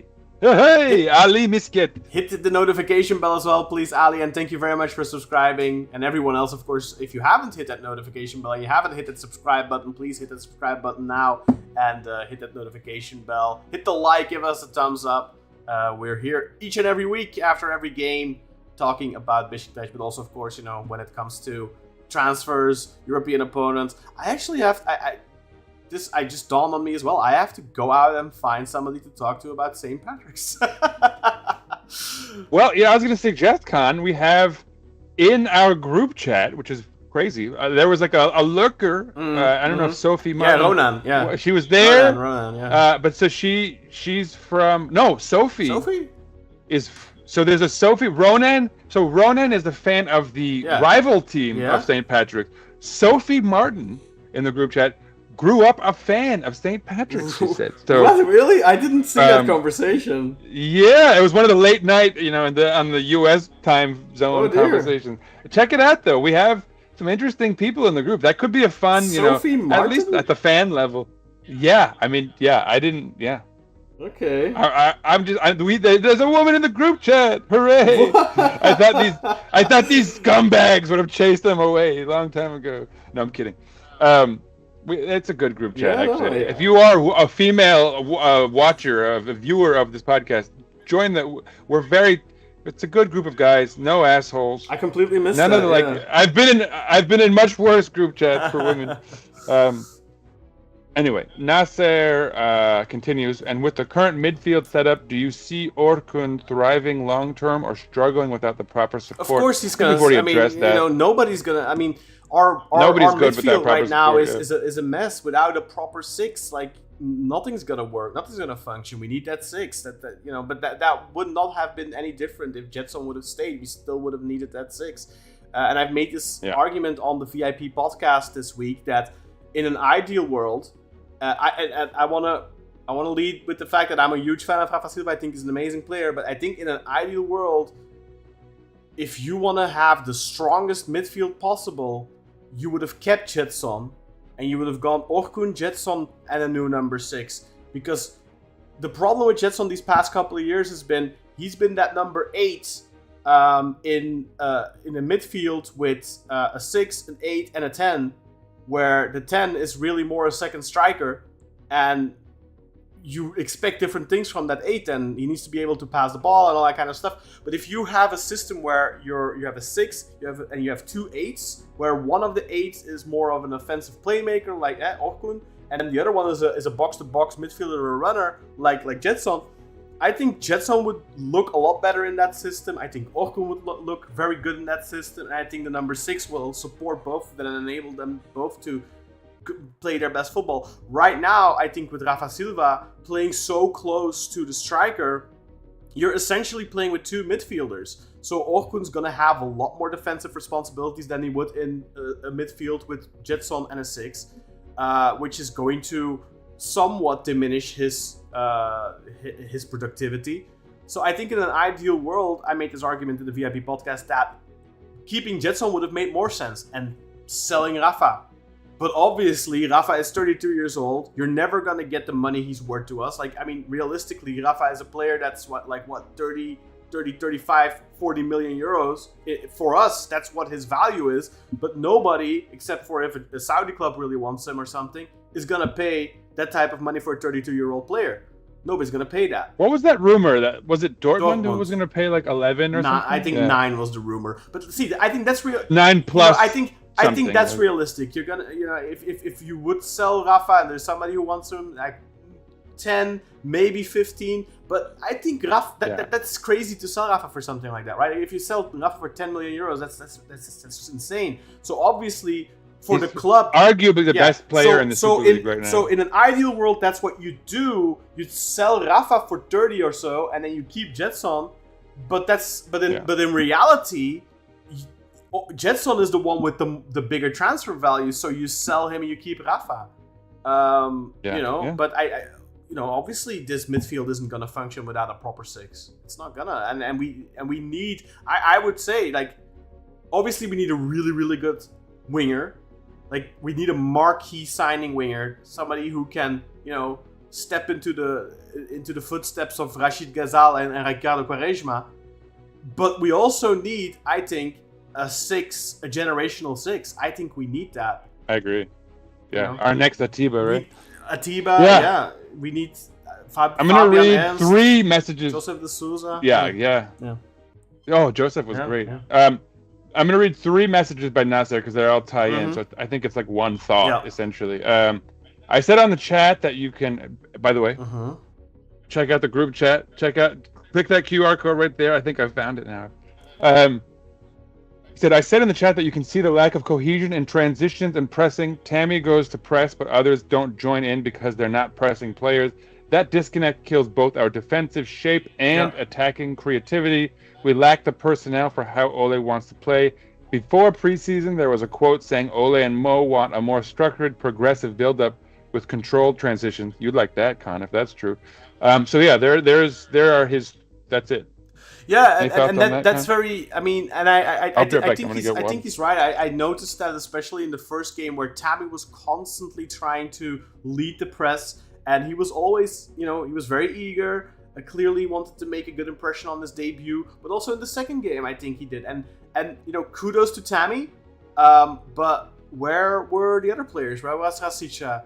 Where was even Rafa? Where was the second game Mucci? Where was Joao Mario? they weren't following through. And the problem with pressing is it's like a card house. If one of the players doesn't press, like, it just collapses. So if you're going to play like that and you're gonna play a pressing game, like, everyone needs to do their task. I am not convinced that that is the way to go for Beşiktaş, to play a heavy pressing game, because I think with players like Rafa, that's not ideal. But I didn't watch a lot of Benfica under Roger Schmidt, and Roger Schmidt is somebody who also plays a very high intensity pressing game, and he had both. He valued João Mario really, really highly. Rafa had the best season of his career under him, so I don't know. They probably were able to pull it off there, so I don't know. Maybe they just need to kick under their ass, but yeah, that's the thing. That's a problem. If not everyone's going to commit to that, it's an issue. That's one of the things that Orkun was really praised for at Feyenoord, that he was one of the players that knew exactly when to press. He was also a leader in getting the whole team behind it, getting the whole team functioning like that and pressing. Maybe it's the early season jitters, but I agree with you, Nasser. That is a worrying thing. I hope that's something they can resolve, because that's not a good sign. Because if not everyone is buying into the way that Ole and Mo want to play, that's the beginning of the end, you know? I'd like to think that some personnel issues could fix that, but we'll see. Yeah, knock on but wood. Let's say, for example, Cartalist Haber today said that Jadon Sancho is back on the agenda because his move to Juventus didn't pan out. His move to Dortmund didn't pan out. So while Turkey initially wasn't a priority for him, he wanted other destinations. Obviously, Juventus, Dortmund, much more attractive destinations. But now that those haven't amounted to anything, now Turkey becomes an option, and now Beşiktaş have intensified and stepped up their attempts for him. But if you look at Jadon Sancho, for example, again, not a player who really fits into that vision of football, I think. Obviously, he played for Dortmund, who play a very intense gegenpress game, so he must have done it at some point, you would imagine. But I think one of the biggest criticisms for Sancho at post Dortmund has been that he's, somebody whose opinion I really, really value, and we've had him on the podcast in the past, Kevin Hatchard. He's actually a huge fan of Jadon Sancho, and he wrote a tweet the other day about Jadon Sancho, and he's like, I think Jadon Sancho is a player who probably would have fared better. He didn't say it like that. He actually he posed a question. He actually asked, do you think that Jadon Sancho is one of those players that if he would have been born, say, 20 years earlier, he would have fared much better, because he's kind of a maverick, somebody who doesn't necessarily want to do all those defensive duties, and he just wants to, I think Rafa Silva is very much the same. Like, they want to conserve their energy to be explosive in the offensive third, but in order to do that, they're probably better off not having too many heavy defensive responsibilities, right? And yeah. Look, if you're gonna go with Rafa, you're gonna go. Let's say I don't think we will, but let's say you get Jadon Sancho, and you have two players already who's like, their defensive responsibilities are, they prefer not to. It's kind of, I don't know if you can play a very high. You can play a high intense pressing game going forward, but then, yeah, I don't know. I think it doesn't really align with the vision that Ole and Mo seem to have. I'd love to hear Nasser's thoughts on this. I'm sure he will. Let us know.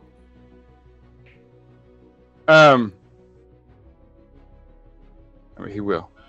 Grey Wolf, another curse and plague that keeps impacting the team is injuries.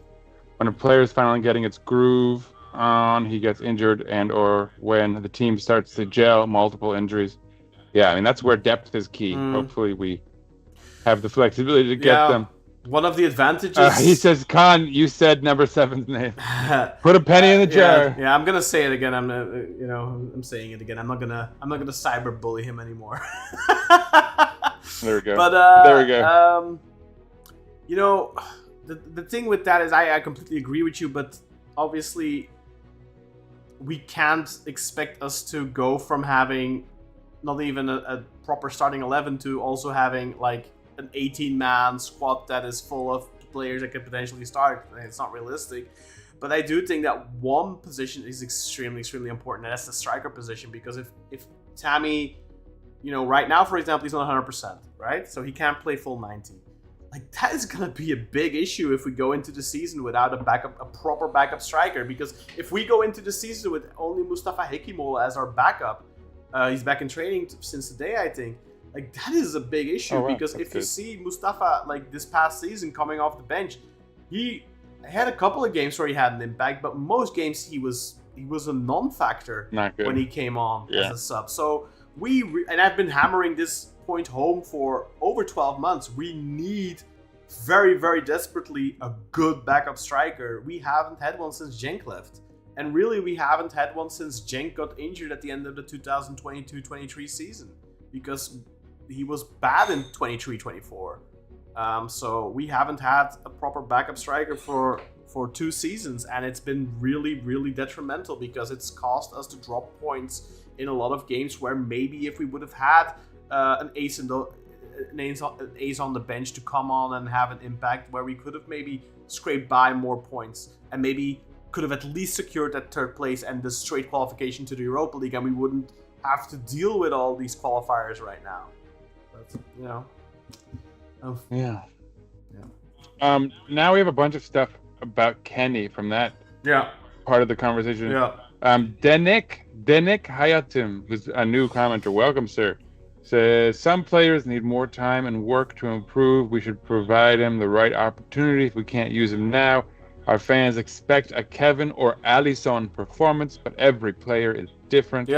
Grey Wolf says also, if they want to transfer Kenny down the road, then he needs to play to get any interest. But you also Nasser says, but just a second to respond to this, because with Kevin and with Santana's been there 6 months. I think Kevin's been there over a year. Like, they didn't have that performance, but they did play. They got plenty of time to play and develop and settle, and that's a problem. Kenny is not being afforded the time to settle. Because settling into a team isn't just settling into your environment and a new country and all that kind of stuff. It's also building chemistry on the pitch with your teammates. And that is one of the things that is lacking right now for Kenny, I think. And that's a very important aspect of it. So he needs more minutes. He doesn't need to be the starter. If you bring in a good right winger and you bring in a good left winger, he can be the alternative. He can be the rotating starter. But he needs to be getting a decent amount of minutes every game, like 10-15 minutes at least, and he's not getting that right now. I mean, so Nasser says Ole gave chances to around 20 academy players at Man U. This is Beşiktaş, and even managed the club's academy team to a league title. This is Beşiktaş. If anyone knows how to develop and handle youth players, it's him. Nasser, I'm sorry, it's 2025. He's coach of Beşiktaş right now. I don't care what he did at Manchester United with the academy. I only care what he's doing right now at Beşiktaş with the youth players. And right now, he's not giving Kenny the chances that he needs to. And he's giving other players chances. He's giving Demirega chances. He's giving Kartlakaira chances. He's giving Emre Can chances. Mustafa chances. So it's not a problem. Like, I don't think Ole has a problem with giving. It's not like a systemic problem. It's a Kenny problem. Certainly not. It's a very individual Kenny problem. Like, Ole is giving plenty of playing time to young players, just not to Kenny, and I think that is a problem. And I don't think anything that he did at Manchester United or is doing with the other young players changes that. That's a problem. He has to fix it. Whether or not Kenny, I am certain that Kenny is responsible for it and that Ole has good reason, but he has to fix it. That's his job. He's the manager. He needs to manage the situation. Yeah. Sunshine Man, anything new and exciting, fellas? We haven't really gotten into that part of the program yet where we'll talk about rumors and whatnot, but in short, no. Grey Wolf, no poster and never even watched the show. I don't know what that's in reference to. X-Files. X-Files. Oh, you gotta watch X-Files. You love that show. Good show. There's also a couple of like one of the all-time great. And there's a couple of really nice audiobooks as well. So I feel like if you ever watched the movie Invasion of the Body Snatchers or something like that, if you like that, you're gonna love the X-Files. Yeah, and if you watch the show, Huzur, you'll know that calling you David Duchovny is not an insult. No. That's a legend right there in that show. Yeah, exactly. He's also a softcore porn legend. Did you know? What, you didn't know that? Like in the 90s, No. like when he was doing the X-Files, he also did like it wasn't porn. It was more like those softcore porn, I guess. You know, like the he did a movie recently, which is sort of autobiographical, and he kind of talks about how he's had like a problem with sex addiction. So I'm not surprised. We're like finding the origins of it. His big comeback in the 2000s was Californication, right? Which was essentially a softcore porn show as well. So a good show, by the way. Yeah. I really liked it. But supposedly very Hank good. Moody. I didn't Hank see it. Moody was his character name. Good show. Definitely worth watching. Nice. I think that might have been the one that was somewhat biographical. I wouldn't be surprised. Anyway. Nasser, Ole, we did that already. Sunshine, we did that. Grey Wolf, okay. Onur, back to Onur, our new guy. I think we should still push the limits and sign a right center back. Paulista's backups are Tayyip Talha and Necip, and both Emirhan and Udukay are left. Which is kind of what I said. But again, it comes down to. But like you've got to check off those priorities first, right? And also Emirhan. Udukay worked perfectly, so that they're both left-footed. How many teams play with two right-footed central defenders? It's not much different than from playing with two left-footed central defenders. It's not ideal, but it's not the end of the world. I will say, a fun shout, Khan. Arda Kizilday, right? That's been a rumor, sort of circulating. For years, we've talked about that as a possibility. Yeah, I liked him from his time at Gençlerbirliği. I thought he was a really promising young player back then, but unfortunately his career didn't really go that route. But he's still like he's like 26 or 27, I think. So he's 26. Yeah. So, but better than Tayyip Talha, right? Right now, for sure. I think Tayyip Talha pre-injury, I really thought Tayyip Talha was a fantastic young player, but unfortunately, his career got ruined with a ACL injury. But multiple, right? He had 2 in a row. But I think Onur, no, I think he only had the one. I think he only had the one. Maybe he had another bad injury though right before then. Remember, he was gone for a stretch and came back, and then got like the really nasty one where he was out for like a year. No. Anyway, it doesn't matter. But I think if we can seal those 5 transfers we talked about earlier, the 2 wingers, the 6, the right back, and the backup striker. If then there's still a possibility to sign the right center back, of course. But I think if they sign those 5 and they don't sign the right center back, I don't think we need to get the pitchforks out, Yeah, that's definitely 6 as far as priorities go. Yeah. Where are we? Sunshine Man. If our next game was played early March, half of the players would miss their flight to Istanbul. I don't know what you mean by that. If our next match was played early March. Okay, you'll have to explain that one, Sunshine Man. Grey Wolf, Connie said number 7 name again. I think he's already told you to lay off with that. I'm kidding. Denik, we must create a team that wins the ball quickly in the opponent's half, which is what we've kind of been talking about. Yeah, we all agree. Nasser, Ole's system relies... Okay, I'm going to read 3. Ole's, because this is where you would ask for his reply, Khan. He says, Ole's system relies on a collective trigger-based press, striker presses, midfield and wingers close lanes. Then we hit teams on the transition. That's how it worked at United with Rashford, Greenwood, and Bruno. Where it went wrong for Ole at United was in his 3rd season when he tried to shift towards a more possession-based style, but didn't have the right player profiles to pull it off. Interesting. Certainly we need the right player profiles. That goes without saying. Yeah. But yeah. But I think it's also very important for him to understand that that's what the fans want to see. So the fans don't want. Obviously, I think if they start winning a lot of matches, I don't think the fans will care that much. But if he wants to be successful at Beşiktaş in the long term, he's gonna have to transition more towards that, I think, because unless he manages to win trophies with that football style that you just described, like, fans aren't gonna be happy unless he wins trophies with that. Because I think one of the things is if you play the football that people want to see and things don't go your way, that's one less thing they you get leeway. It's one less thing they can bitch about, because right now that's one of the first things they go to is, oh, he doesn't play the type of football that Beşiktaş needs to play. Like one of the criticisms that Ole gets, that Valerian Ismail got before him, I think even Gio got it, like was we're playing like an Anadolu tackle. That is one of the biggest criticisms that has been for a couple of years now because of these coaches who want to play a more transition-based game. And if that seeps into the collective zeitgeist, like, I'm sorry, like the writing's on the wall. The writing's on the wall, and you're on the plank,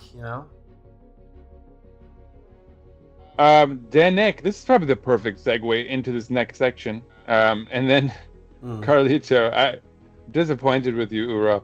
So Denek Hayatim says, what about Ndidi and Bissouma additions? We'll talk about some rumors in a moment. That's probably our next phase. And last comment before we do, Carlito says, I knew we should have followed up on bringing Ronaldo. # still come to Beşiktaş Ronaldo. I thought Ural would be more of a Messi guy than a Ronaldo. Like, why not go for Messi if we're on the market? It sounds like Ronaldo's pretty happy with his team now. Like he's helping them. He's become the sporting director there, supposedly, right? He's telling them who to buy. So I don't think. I think that dream should be dashed. Although Inter Miami could be on the market for. So I don't know. What was the next? Oh, Bissouma. So my take on that, if you don't mind, Sinan.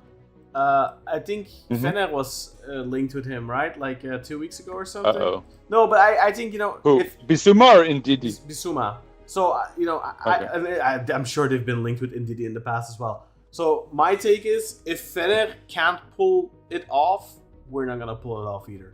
Like, unless you're in a situation with Orkun Kokcu, where the player really, really wants Beşiktaş and he only wants Beşiktaş.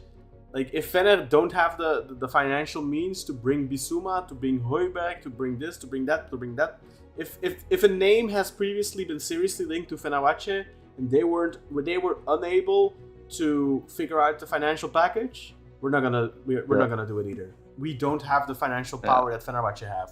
We can't spend the same amount of money. I mean, if you look at what they're spending on Skriniar, they're paying this guy $8 million a year, guys. Like, that's their central defender. Their central defender makes more money than all of our, like, not combined, but like Rafa is on 6, Orkun's on 5, Tammy will be on 7 in his last 2 years. So Tammy's our highest in his last 2 years in his contract. Tammy will be our highest paid player currently in the squad. Like, they're paying a central defender more than we're paying our striker. Strikers tend to be the players on the pitch. Strikers, wingers, the decisive players tend to be the ones who get the most money, and they're paying that type of money to a defender. Here's a take, Khan. I think you might actually agree with this. I think that Fener and Galatasaray are fucking up Turkish football right now by signing players to these types of contracts in that, right? And they did this before when they made us a retirement league by bringing certain guys whenever they had the chance. Yeah. And now we have them turning us into a league where it's like, if you're not going to get your ideal opportunity in Europe, go to Turkey and get paid out the ass. Yeah. And not only is that only a game that 2 clubs will ever be able to play, but we're following, which means it'll fuck up any sort of parity in the league going forward. But we're following in their footsteps, though, right? Like, I know, and that's what I was going to say. Not only is it fucking up the league in that sense, but it's actually got us. Sinan, before with delusions of grandeur here, right? Before last season, before we signed Rafa and Ciro, there wasn't a single soul alive Beşiktaş fan who would ever think we would pay more than 4.5 million euros a year for a player. Because I don't think we've had a player on 4.5 million since Pepe and since Negredo. So that's almost. Remember the criticism of Vida?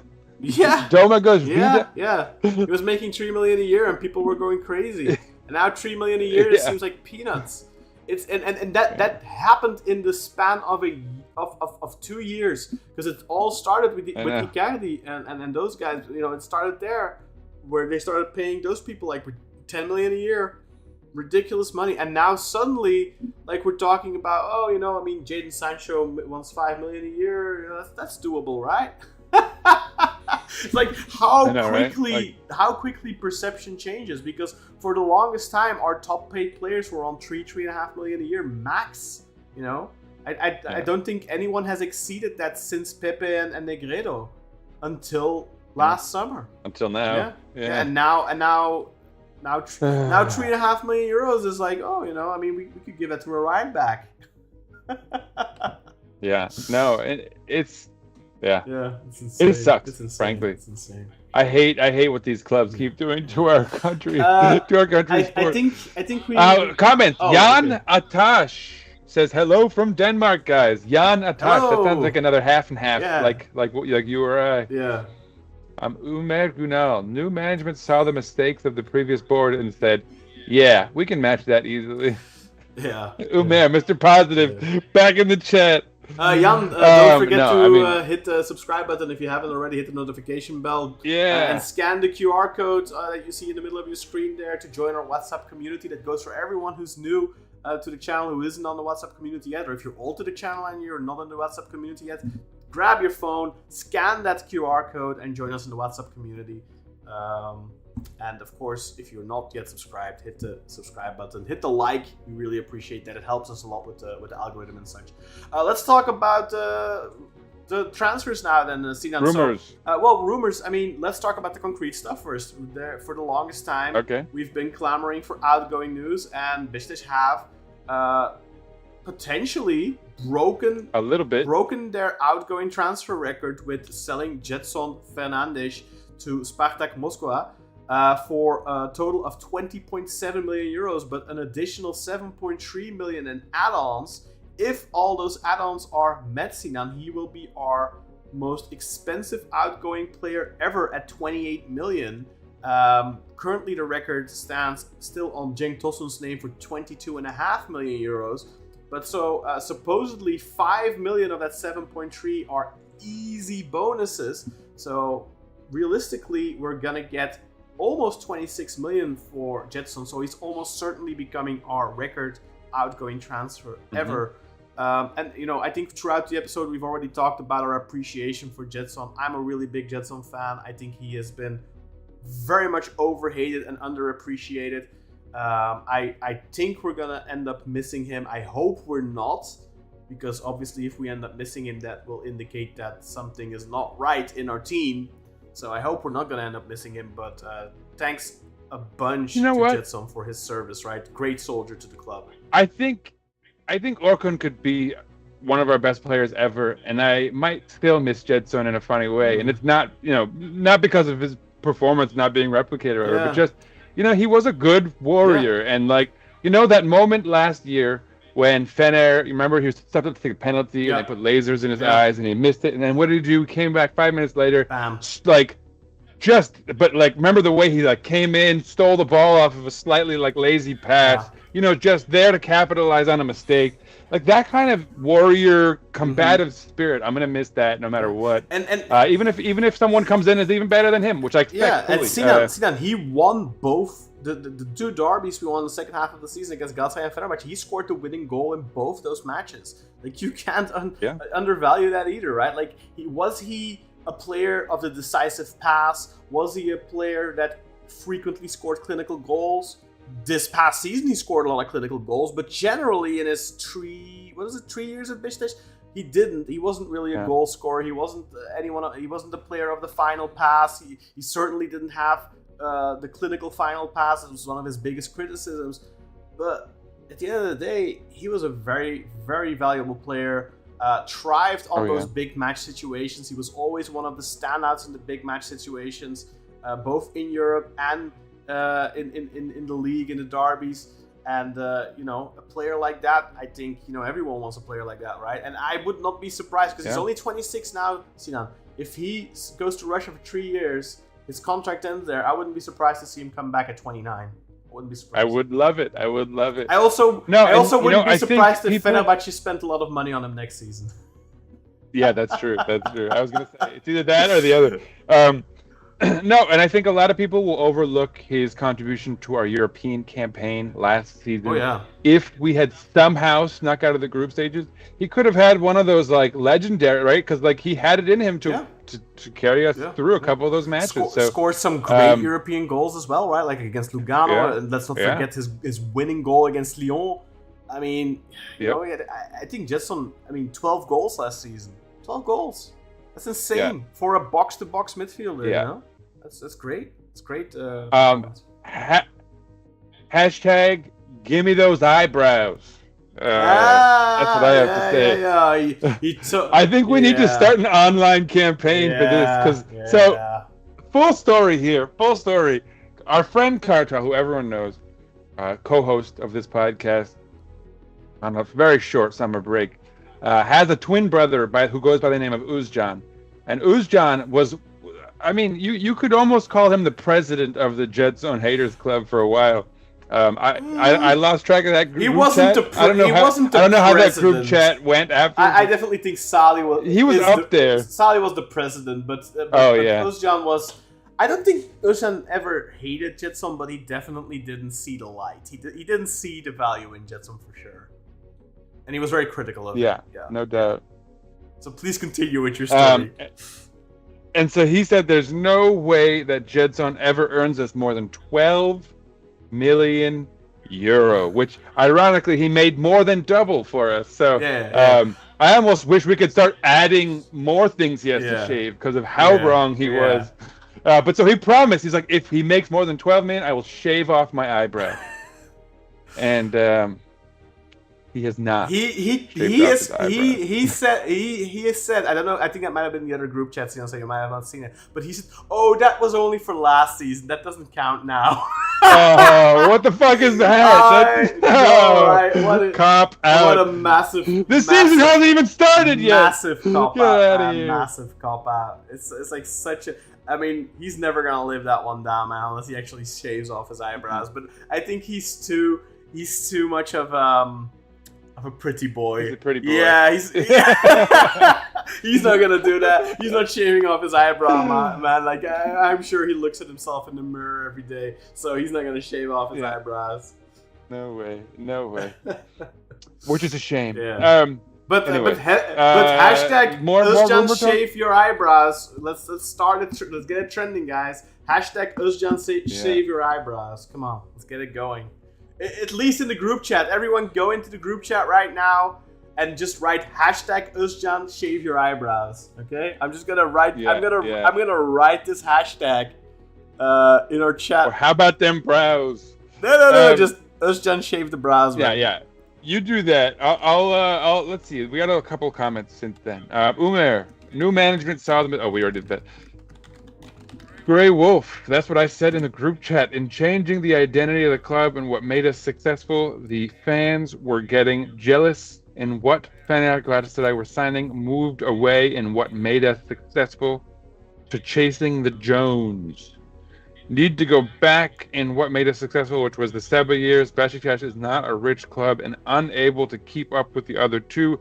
How much net did we take in selling Gedson? Net. How much net? Well, so they took 10. They took 10. Yep. And we paid what initially? 6. Like 6. So but obviously, that 6. That 6 is that's in the with the back mirrors, right? So we'll say about 16 mil. So 6. At least. 10, maybe 10.7 right now if you think about it. But you have to also look at it this way. So. The banks are getting 50%. Yeah, I'm adding the bonus. Banks are getting 50% of the profit. So 21 million minus 16 is 5 million profit. So the banks are getting half of that. So 2.5 million are going to the bank consortium. But the 10 million we're paying Benfica, we're paying over 5 years. So I don't know if we have to pay an installment this season. We probably let's say we have to pay an installment this season. So 10 divided by 5, that's 2. That's 2. So that's 2 million this season. So that let's say 4.5 million this season goes to the bank and to Benfica. So that leaves you from that 21 million with 16. Let's call it 16. I mean, there's a little bit more. I think it's 16.2, but let's call it 16 million. So we are left with 16 million cash right now in the club. So that is 60 million we can go and spend. Obviously, we spent more, but assuming Spartak are paying us cash, this is assuming they're not paying in installments. Right. The announcement, the cap announcement, did not state anything about installments, so we don't know that.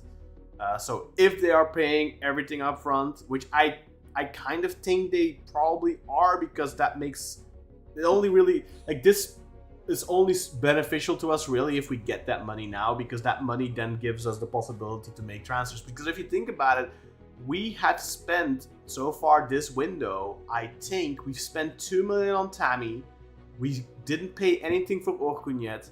We didn't pay anything for Jurasek, and let's say we paid 2 million out of the 10 for Gedson this season. So then we've spent 4 million this window. So then right now we are plus 12 essentially. So that leaves us with 12 million we can still spend if you want to break even,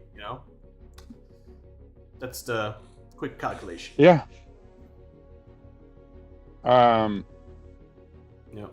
We have a comment from Jan Atash. Pepe left Beşiktaş because they didn't pay his salary, which was 5 million. 4.2, I think, but yes, that's true. Yeah, Pepe left because we weren't paying his. We weren't able to pay, and same thing with many players after that golden generation, so to speak, after that golden period, back-to-back championships. That unfortunately, the Turkish economy got really, really bad, and the club's economy got really, really bad, and we weren't able to keep up with the payments anymore. We missed out on a third consecutive championship. We missed out on that 40 million euros from the Champions League because of that. And we weren't able to keep paying the bills that second season of Pepe's contract, and we had to let him go like halfway through, unfortunately. And for the naysayers out there who maybe aren't especially aware of what we're talking about with financial stuff, so there was a coup which fucked things up for a while as far as instability, and then there were reactions to what that was doing to the economy that were maybe poorly conceived and backfired often. The economy started slipping already in 2013 after the Gezi Park protest, but I think the coup further exacerbated it. It was the instability that came with it. Markets were like, should we be investing, especially foreign markets? So that fucked up a lot. And then the response from the government was pretty poor, right? They kept kind of messing with interest rates, and it often backfired for about a decade. And then COVID came. So it's not I think a lot of people think about financial problems and they're like, oh, everyone struggled with COVID. But no, in the case of Turkey, I think there was a decade of buildup. When COVID hit, it dug a grave. I think for the country. Very, very, and Ural maybe can correct me here if I'm off the mark, but I think one of the big issues was that back then our debt was almost entirely in foreign exchange. And at the time, because of the lira slipping as much, that was an issue. We then changed that in 2020 with the banks consortium. We changed our debt and we changed it to Turkish lira, which at the time was favorable. But then the economy slipped further and the interest rates went from 22% to about 50%. So that really exacerbated our issues, where we're at a point now where we have a $100 million loan with a banks consortium, and we have to pay an annual interest rate of 50%. So we have a loan of 100 million. This loan ends in 2029, I believe. So we have a loan of 100 million, but you have to picture this. So you loan 100 million. And you pay 50 million every year for that 100 million loan. And last season, our club income, total gross income, was $97 million, which is a lot. That's a lot of money. If we wouldn't have that loan interest rate to pay off every year, we'd have a budget of 97 million. That is higher than a lot of the clubs that we are losing to in Europe. I'll put it that way. Obviously, that doesn't really compare to Premier League clubs, But like, I think Club Brugge, for example, who I think we can all say is a successful club, who are doing a lot better than us. I don't know what their annual budget is, but I think it's around 100 million. So I think we can compete with that if it wasn't for this bank stuff. So to the point that Grey Wolf was making, the Beşiktaş aren't a rich club. Yes, we aren't a rich club compared to Fenerbahçe and Galatasaray. They have more financial means than we do. But we are still, in the grand scheme of things, compared to a lot of European clubs out there, outside the upper, the elite clubs, having a $100 million budget is very significant. And that income is only going to go up because this is from, I think, 23-24. And obviously, ticket prices are increasing still. But also merchandise prices have really, really gone up the last 2 years. We have gone from paying about 40 euros for one of these to now paying almost 90. And obviously the majority of that goes... For one of these. Yeah, and obviously the majority of that goes to Adidas. But a percentage of that goes to us as well. So our merchandising income is also going to go up. So I would dare to say that our income is probably going to be above $100 million this past season and this coming season. So like that is only increasing. And if we can, for the love of God, stabilize the ship and get out of this bank consortium bullshit loan and finally, financially recover a little bit, then I think, we have the potential of being a really, really big club in Europe. Just like the other two, by the way, Fenerbahçe and Galatasaray have that potential too, obviously. Because with the amount of fans, the problem is this potential has always been there. But obviously, all these clubs are being ran like so the clown cars. So I want to be very perfectly clear here. Yes, the potential is there. Will we ever achieve that potential is a whole different matter. But Turkish clubs, the big three Turkish clubs, and I am excluding Trabzonspor in this because Trabzonspor are nowhere near what the three Istanbul clubs have in potential. But like they really have the potential to be a top 25, top 20 European club. I'm not saying they're going to win the Champions League. That's not realistic. But Turkish clubs could definitely be top 20 in Europe in a lot, and in many ways are, like in terms of income already. I think the big three clubs in Europe, big three Turkish clubs are among at least the top 30 in Europe, and I think Fenerbahçe and Galatasaray are easily in the top 20 in terms of income. Do you think that if Galatasaray had a better coach, in terms, like obviously he's more than ample in Turkey, but as far as sort of more modern tactics, a slightly more modern approach, right? Like they could probably already be a lot more successful in Europe than they are. I mean, look, they're spending 75 million euros. Like if you look at the clubs that are going to be in the Champions League this season, like they're spending more on one player than the vast majority of Champions League clubs spend on their entire squad. Like all these clubs from smaller leagues like Copenhagen, like Club Brugge, like Union, like Feyenoord, PSV, Ajax. They're spending less money than Galatasaray just spent on one single player. But at the moment, that's not translating to European performances, and I think that is in large part down to Okan Buruk. I think Okan Buruk is obviously a very successful coach in Turkish football, but I think in Europe he comes up short, and that's repeatedly been exposed, and even Galatasaray fans are very critical of him for that. That's... I mean, personally, if I was in their shoes, I wouldn't change coach because, I mean, if you can win back-to-back titles and assure yourself Champions League money because of that, Yeah, no, you can't play that game where you're firing championship-winning coaches. No, exactly. I mean, they have a very good chance at making it 4 in a row this season, right? So, and then who's to say that? And who's to say that they can't make it 5? So, they'd be stupid to fire him. Even if they don't win the league this season, if they're gonna be reactionary and fire him, I mean, it's a big risk. They could say, okay, we need to take that next step, and we've already very heavily invested in our squad. We are making transfers that have never been made before in Turkey.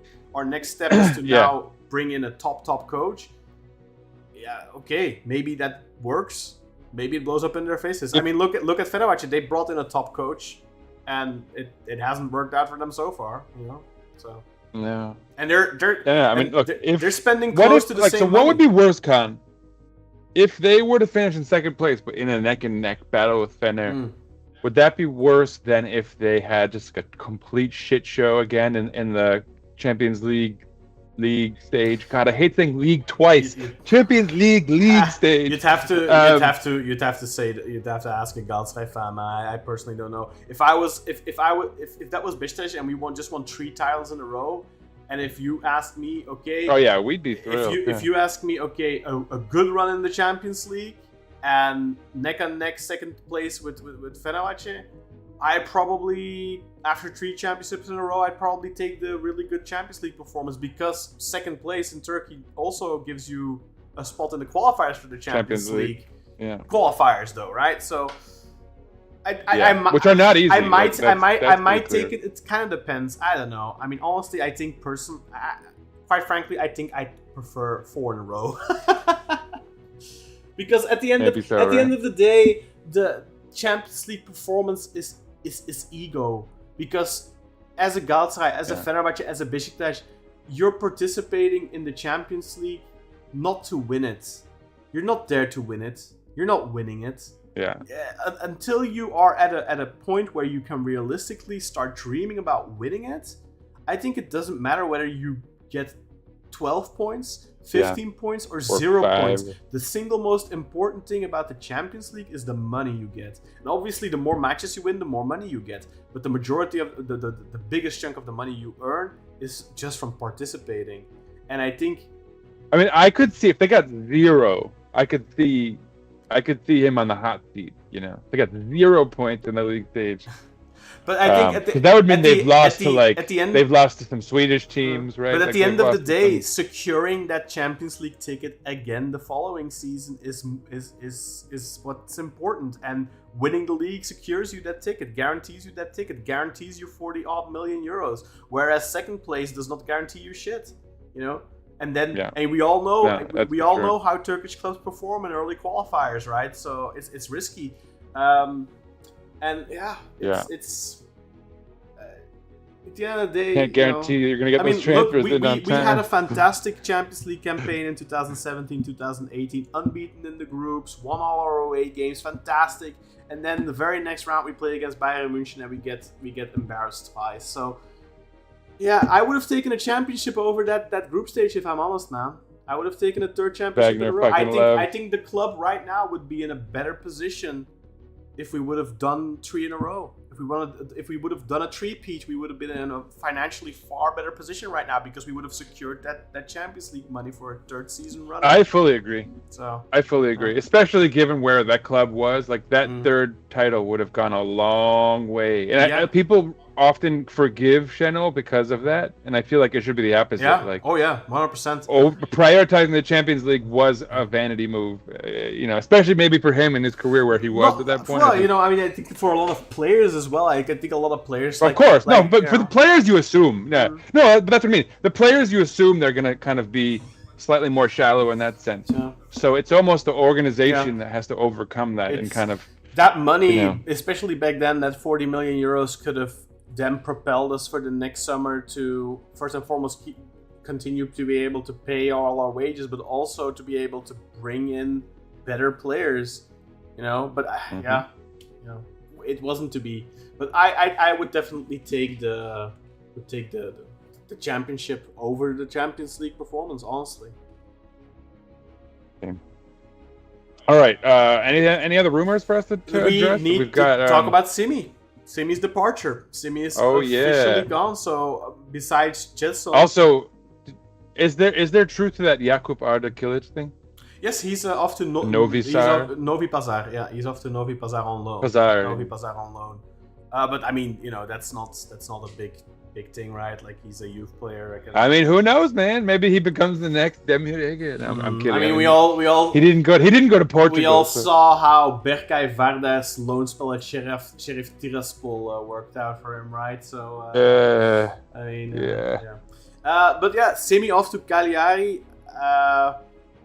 it's an interesting career move. I think Serie A is a very tough league to succeed in for a striker, especially for a young striker like Semih. So I'm not happy about this. Not because I definitely wanted him to go, but I'm not happy with the club he's going to and with the league he's going to, because I think the chances of him succeeding and the chances of us seeing money for him aren't great.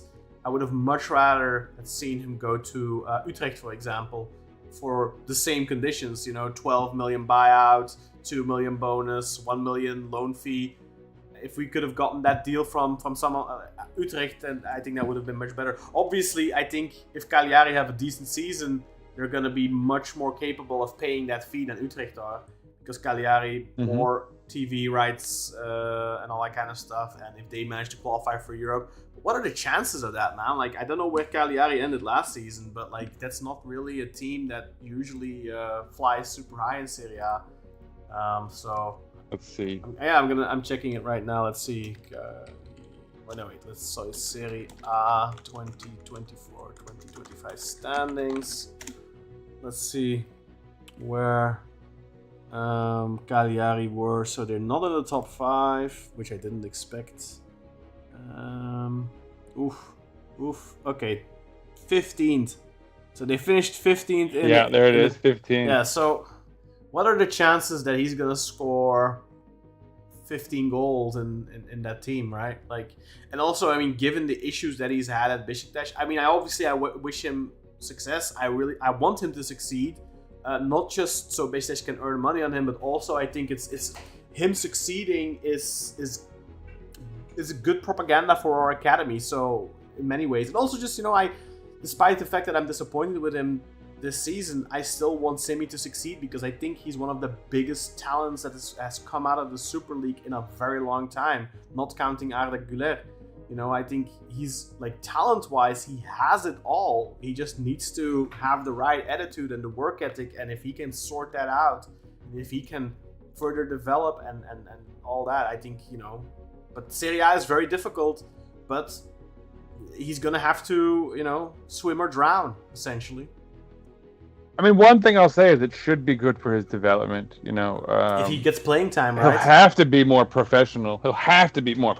Right? Like, if he pulls that shit. Well, I mean, over there. Almost everyone in Italian football smokes, right? So maybe it was the wrong place to go.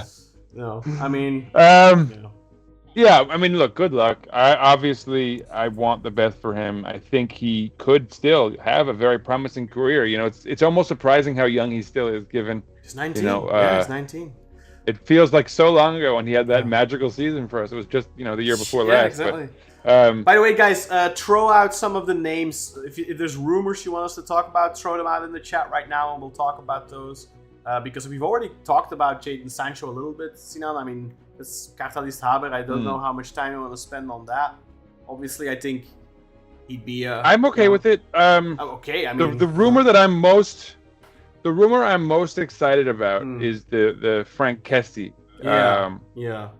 Frank Kessie. I don't know how he managed to go to Saudi Arabia. I mean, I suppose maybe he's Muslim and has some sort of affinity playing in a Muslim country, which would do us well. Money. Obviously, money goes a long way. Obviously, that goes without saying. And we've talked about how with African players, like, they can, one really solid contract like that. You're buying the infrastructure for your town, maybe, right? Like, there's a whole other level of motivation for these players to make money. But he is so good. I don't even know how. Like, that. I guess that was I was surprised that he had gone there just because of how, like, what I've seen of him. He's so talented. He would be like the perfect kind of like Atiba replacement, I think. Yeah. But I mean, again, like, that's like, oh man, these rumors right now. There's nothing strong out there, right? Like, which is in a way. I mean, I kind of want it to be like, I want them to just bam, announcement, he's coming, damn, done. But it's not fun because you can't talk about it going into it and all that kind of stuff. So you kind of have to make do with some of these rumors, right? And Frank Kessie, like, in terms of profile, I mean, he's a player that scores, like, a defensive midfielder that scores a lot of goals. He's almost like a Yaya Touré. And obviously, Yaya Touré played more like an attacking midfielder, but also played defensive midfielder in his career. So it's like fantastic talent, but and he's supposedly, I think, on a free, I believe. So he'd be fantastic. But how realistic is it, right? I don't know. We got some stuff here. We got some chat fodder. I mean, first of all, we have Denik Hayatim. It may be possible to make transfers by paying transfer fees in installments as long as possible. Galatasaray today has made good transfers this way. Of course, the quality and performance of the player is important, not the cost. Yeah. But so far, we have not seen any signs of such players being sought. Yeah, I mean, to be fair, like the best transfers are the ones where like there's no like you're not warned about it, right? But we're not getting anything right now. So. You know, I think one of the biggest issues that we have had as a club in recent years is it feels like since ever really, right? Like we don't bring in top quality. We bring in broken toys, and we try flawed merchandise. And we try to fix them. And I think Orkun is the first player that we've signed in a long time that isn't a broken toy. He is like top quality. Legit. Costs a lot of money, but he's top quality. And Tammy Abraham, he's kind of a broken toy, you know. Like I think he'll do well. Don't get me wrong, but he's young enough that it's not like at least he breaks some of the old mold. But yeah. So I really think that we kind of have to start banking on like those big signings need to start being certain things. They can't be gambles anymore. I think we've gambled for too long. Like I think our last, not our last big gamble, but look, we took a couple of big gambles in the last couple of years. We had Dele Alli was a big gamble. We had Oxlade-Chamberlain, big gamble. Who else? Ante Rebic was kind of a big gamble. Who else did we have? Like we've had many of these like recently. Like even Abubakar, bringing him back was a pretty big gamble. So, who else? We got news. Yeah? We got news. Kerem Aktürkoğlu is going to Fener. I know. Didn't I say that? $4.5 million per year. Yeah. But this is a Beşiktaş show, Sinan. It's not. No, I know. It's not. I mean, that's relevant. It's not done yet. It's they still have to find an agreement with Benfica, but they. Okay. They probably will. But you know, Kerem would have been a good signing for us too, man. Like that's the kind of profile player that would have been good for us. It's Turkish as well, would have made things easy. But I've said this from the beginning. Kerem to me is not a player like Orkun where you pay 20-25 million. I'm sorry, that Kerem isn't that's not the level of talent I see Kerem as. I think Orkun at 24 years old, you can justify paying 25 million euros for him because he can realistically be your star that you build around for the next 5, 6, 7, 8 years. That 100% justifies breaking the bank. I don't think you can justify breaking the bank to such a degree for Kerem, who is almost 27 years old. He's 26 right now, but he has a birthday coming up. He'll be 27. You know, he's in his prime right now. But, I mean, I see him more as Irfan Can Kahveci when they signed Irfan Can Kahveci. I think you don't completely break the bank on someone like that. If we would have been able to get Kerem for 12, 15 million, 100%. But they're talking 20-25 million for him. Like if that's what it ends up being, I don't think he's worth that. And I mean I could end up eating these. I mean, even if he goes on and he has an amazing season for Fener, I still don't think he's worth that because I think 25 million to me needs to be someone like Orkun where you can say, okay, this is a player for the next 5, 6, 7 years. I don't think Kerem is that. I think you're gonna get 2-3 good years out of him. I don't know if Kerem is somebody who's still gonna be good when he's 30, 31. You know, he might be. I don't know. I don't know if he is. Yeah, I mean, I don't really even like. I was excited by the idea of him coming, but I'm not at all sad by him not coming. If that makes sense, because it's like I think he fit the profile as a Turk, but not as a player, right? Like, I think his ability as a player is good, but he's good enough. I feel like in a way, there's a part of me that feels like we need someone who can clearly provide goals and assists at a certain rate. I mean, Kerem can when he's like on form, but he has these lows. Yes, streaky. And I feel like if you bring in a Kerem, right? The thing about Kerem is then I feel like you definitely would have needed a right winger that could almost offset Kerem. And I feel like right now we need a left winger as a priority, and then a right winger who can like just contribute assists or like maybe slightly more one-dimensional. Whereas with Kerem, I think it would have meant, and so again, you're paying $25 million for Kerem, and now you also need a right winger who's like a complete player, which puts a little bit pressure on us. The thing is, I think if you look at the names we're linked to right now, for example, Jadon Sancho, I think you run into the same issue with Kerem, like streaky, like you said, like not all. With Kerem, it's like especially he had a great season at Benfica. But at Galatasaray, like he had periods where he didn't score for a long time. He didn't score or assist, and then he goes into a period where he contributes a lot. But he had streaky periods like that, and I do feel like for 25 million euros as a winger, you need to have a player that is like Rashid Ghazal in that one season for us, right? Like where he was just like constant, like he carried us on his back. I feel like that's what you need, and I think with Jadon Sancho, for example, if you give me the option of Jadon Sancho 5 million a year, 15 million transfer fee, or Kerem 5 million a year, 20 million, 25 million transfer fee, I'd pick Jadon Sancho. And Kerem might give you more return, but I'd rather spend 10 million less, quite frankly. And also Sancho is younger. I mean, I'm not saying you can get Sancho for those numbers. By the way, I don't know. Because we have no idea. I have no idea. I'm just putting something out there, right? But I was pretty accurate on my estimations for Orkun because I said 5 million a year, and he ends up earning 5 million a year. I think they must watch the Black Eagles podcast or something. But no. So I think Kerem will do really well there. I think if he would come to us, he would do really well for us too. I think with Kerem, you are buying a certainty. In a sense, you are buying somebody that's going to perform. I don't think he's going to perform every game. And I kind of feel like for 25 million, you need a player that is very consistent. And I think Kerem, for 10, 15 million, 100% worth it.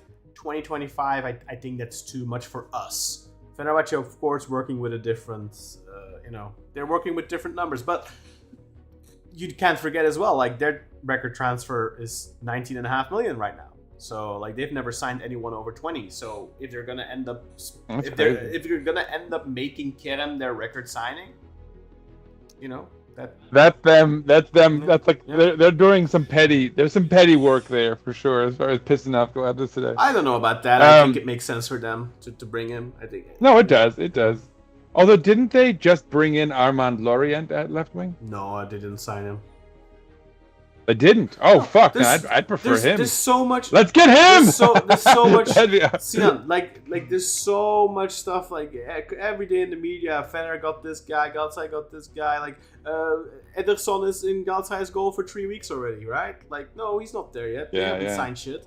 They haven't signed a goalkeeper. I mean, even Osimhen didn't happen until like yesterday. Yeah, exactly. And all that time. And there was like 10 people in the stadium.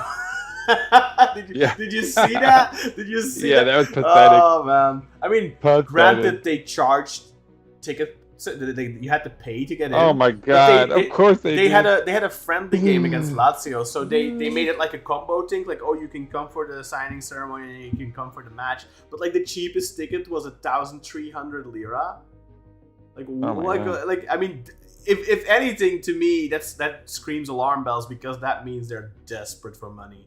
They're seriously trying to recoup everything. Yeah. That's hilarious. They're like, oh, we can make like 5 million back on the first day just with ticket sales. Didn't quite work out that way. They keep making these dumb claims like that. Yeah. I mean, just off jersey sales, we'll make 100 million. It's like, oh, okay, chill out. Yeah. So we've got some rumors to discuss. It seems we've got to clarify. Sorry. So one thing we're going to definitely agree with Denek Hayatim is he said he would have loved to have seen Gedson in a good Beşiktaş. Yeah. Oh yeah. He says poor Özcan. #Özcan shave your brows. I don't agree about him being a poor guy and that he's not doing Hey, man, it. If he did it, yeah. we could maybe sympathize. If you talk big, you have to follow up, man. Like put your brows where your mouth is, you know. Exactly. Put your brows where your mouth is. Chat shit and get banged, right? Fuck around and find out, as they say, as the kids like to say. Grey Wolf, to clarify, I was not saying Beşiktaş is a poor club, but the club would have been more successful and healthier if they stuck to their core with transfers and youth academy, not overpaying for players. Yes, there would have been some down seasons, but the club financially would be healthier and no bank loan. Shiro scored another 2 goals in his last games. What is that, 4 or 5? And then finally he asked thoughts on... And he says, thoughts on Serginho. Was there a strong interest in him previously? Or was that BS news? Because he was just signed, right? From... He played on what was the Scandinavian team, right? We were looking at him. Viborg, Denmark. There is actually news, but from your favorite journalist, Sercan Dikme, Beşiktaş are close to an agreement with Leicester City for Wilfred Ndidi, according to Sercan Dikme. So Wilfred Ndidi, okay, yeah, that'd be a really good signing for us, I think. Was great at Genk when he played there. Obviously, was great at Leicester as well for years. I mean, I say he was great at Genk, but it's like 10 years ago. He's been at Leicester. He's 28, turning 29 in December. Yeah, but which he'll be under 30 for the whole season. And it's a number 6. You want experience there. You want and we were talking about a new Atiba, right? I think for me, like somebody like Wilfred Ndidi would be like a dream signing. That's like a dream number 6 signing. Like Ndidi, Højbjerg, someone like that. That's like that. And he's Nigerian. Now Tammy Abraham obviously is English, but he has Nigerian roots. So in part, right? Like Tammy is a long-term expenditure, right? We want him to stick around for a good while. So you never want to just buy a player because like they might be someone's friend, but if they're good enough, it certainly makes sense to give him a core of English speakers, guys who he can communicate with, befriend, and again who are talented enough to merit playing as well. So, I mean, I would love it. I love it. Keep it coming, guys. Let us know if there are any other rumors we're missing. So speaking of which, we'll leave Serginho aside for a moment. So, Carlito said Shafak Malatya is reporting Højbjerg, but Marseille just bought him. How option was used. Grey Wolf, I thought Kerem said he would not play for Fener. He's a Gala person. Well, we'll see. Onur, there were rumors about Daniel Malen some time ago. I think he would be more useful to us than Anthony or the other rumored player for right wing. Atilcan, Malak. What? Sorry, what? Say that again. Who? Onur said that Daniel Malen would be more useful to us than Anthony. No.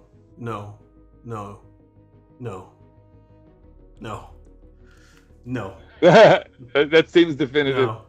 Anthony is much more talented than Daniel Malen and much more the type of player I think we need.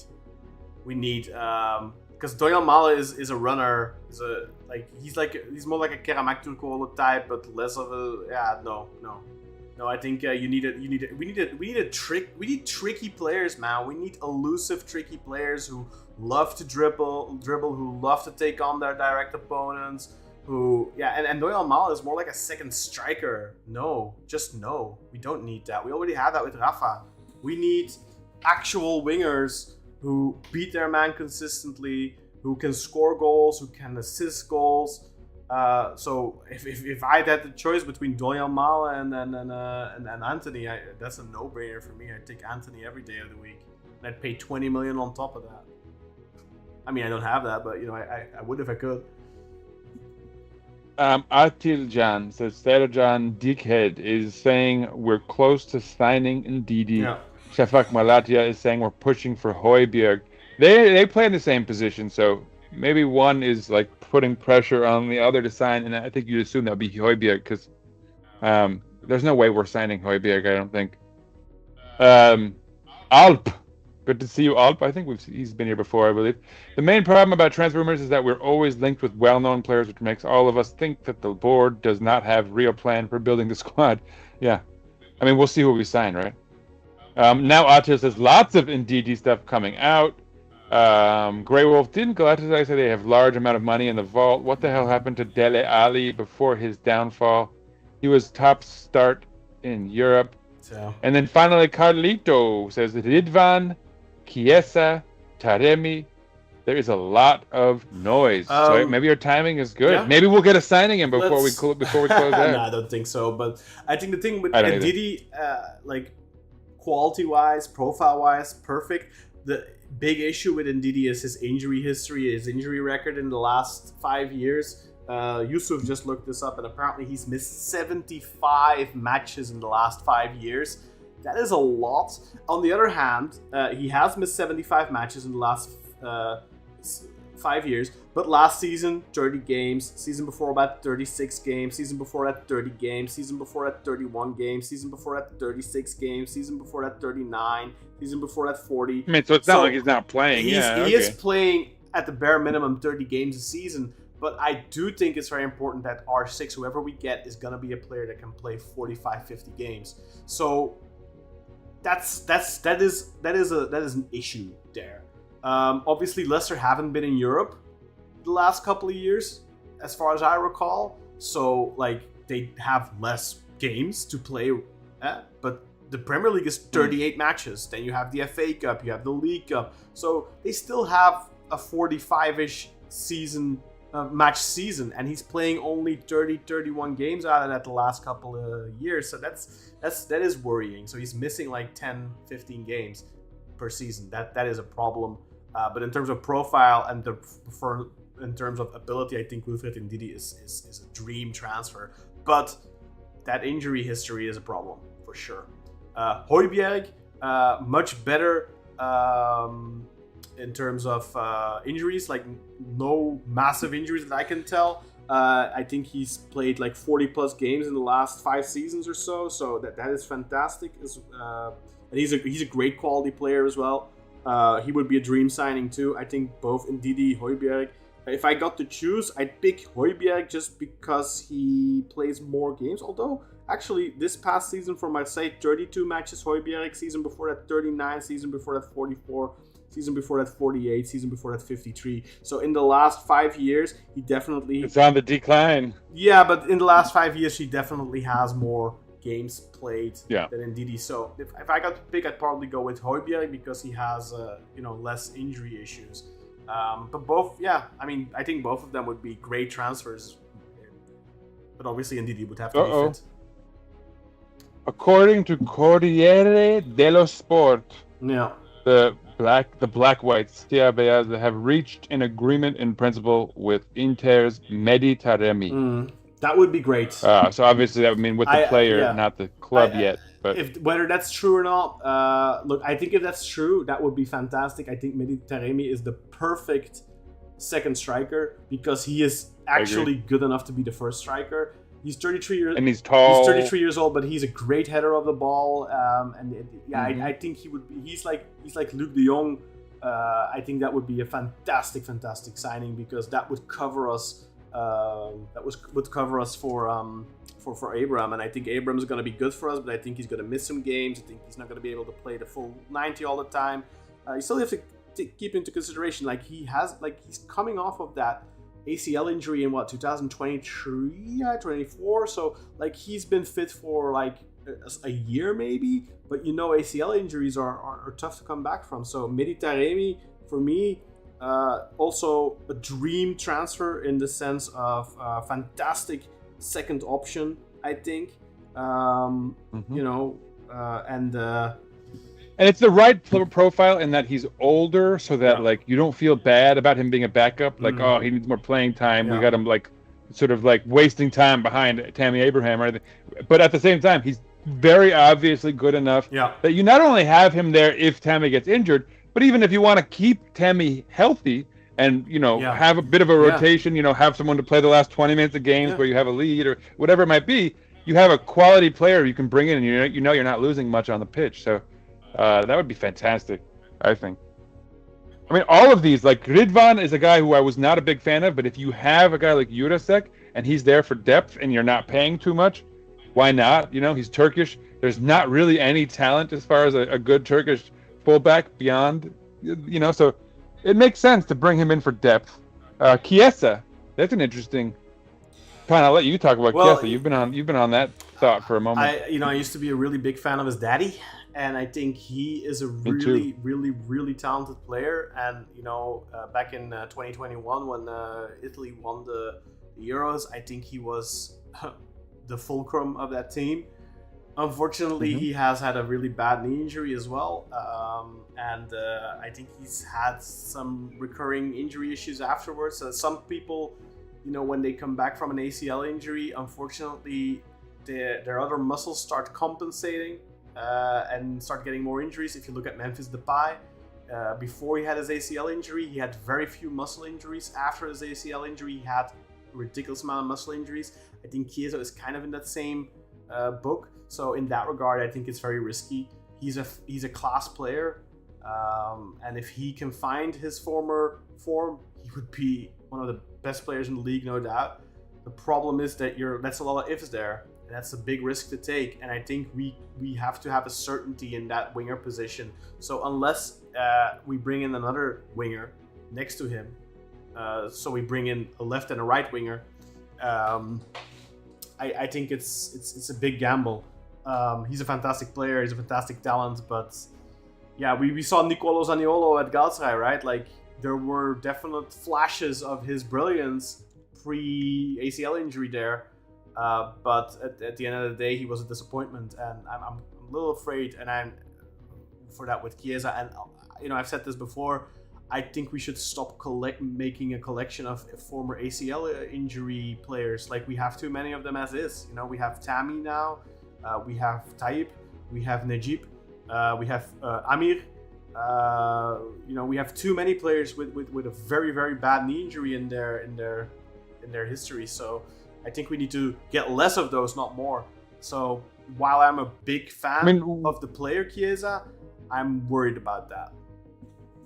One thing I'll say in his defense is that he's only 27. I think he might be turning 28 still, but so at least there is the prospect of him having a few years to kind of like sort shit out, health-wise, before he's like past, into his 30s and, kind of probably time to stop trying and maybe pack things in if he can't get healthy. I think he still has time to do so. It's sort of in the Tammy Abraham mold. That said, much more than a striker, a winger's athleticism, speed, right? Like he could be much more impacted if the injury lingers or if there's like another one, So, yeah, look, man, I'm almost at a point where like, Jadon Sancho, Federico Chiesa, I don't like sign someone, like get them locked in. I'll figure out, we'll figure out the pluses and the minuses, what else we might need beyond that. But not that they were desperate. Like we shouldn't make a move out of desperation, obviously. But these are all names that are, I think, good enough that if we did sign them, we'd probably all get excited and kind of, and also, find the positives. Also with the arrival of Luc de Jong now at FC Porto, the exit of Dennis Gül at Porto is more and more likely. That looks inevitable. Yeah, so that's another potential option there where we could. Imagine if we signed Taremi and we signed Dennis Gül.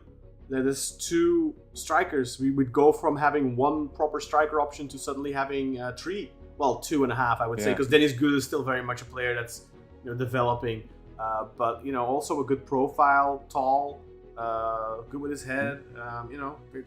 I think Taremi and Dennis Gül would be a boon for sure. But hell of a lineup, hell of a rotation. I prefer to just get Taremi and then get two wingers instead of two additional strikers and only one winger, for example. So. All right. Well, what else do we have here? So Chiesa, Taremi, and Didi, obviously Ridvan. I think I've said many times when it comes to Ridvan, if we're paying a significant fee for him, I would 100% say no. If he comes back on a free transfer, I'm all for it. So the situation for Ridvan right now is he was not included in their European roster for their qualifiers against Panathinaikos, I think they have their first. They had a match this weekend or something, or they have a match coming up or something, where he wasn't included in the squad again. So it looks like he's being phased out at Rangers.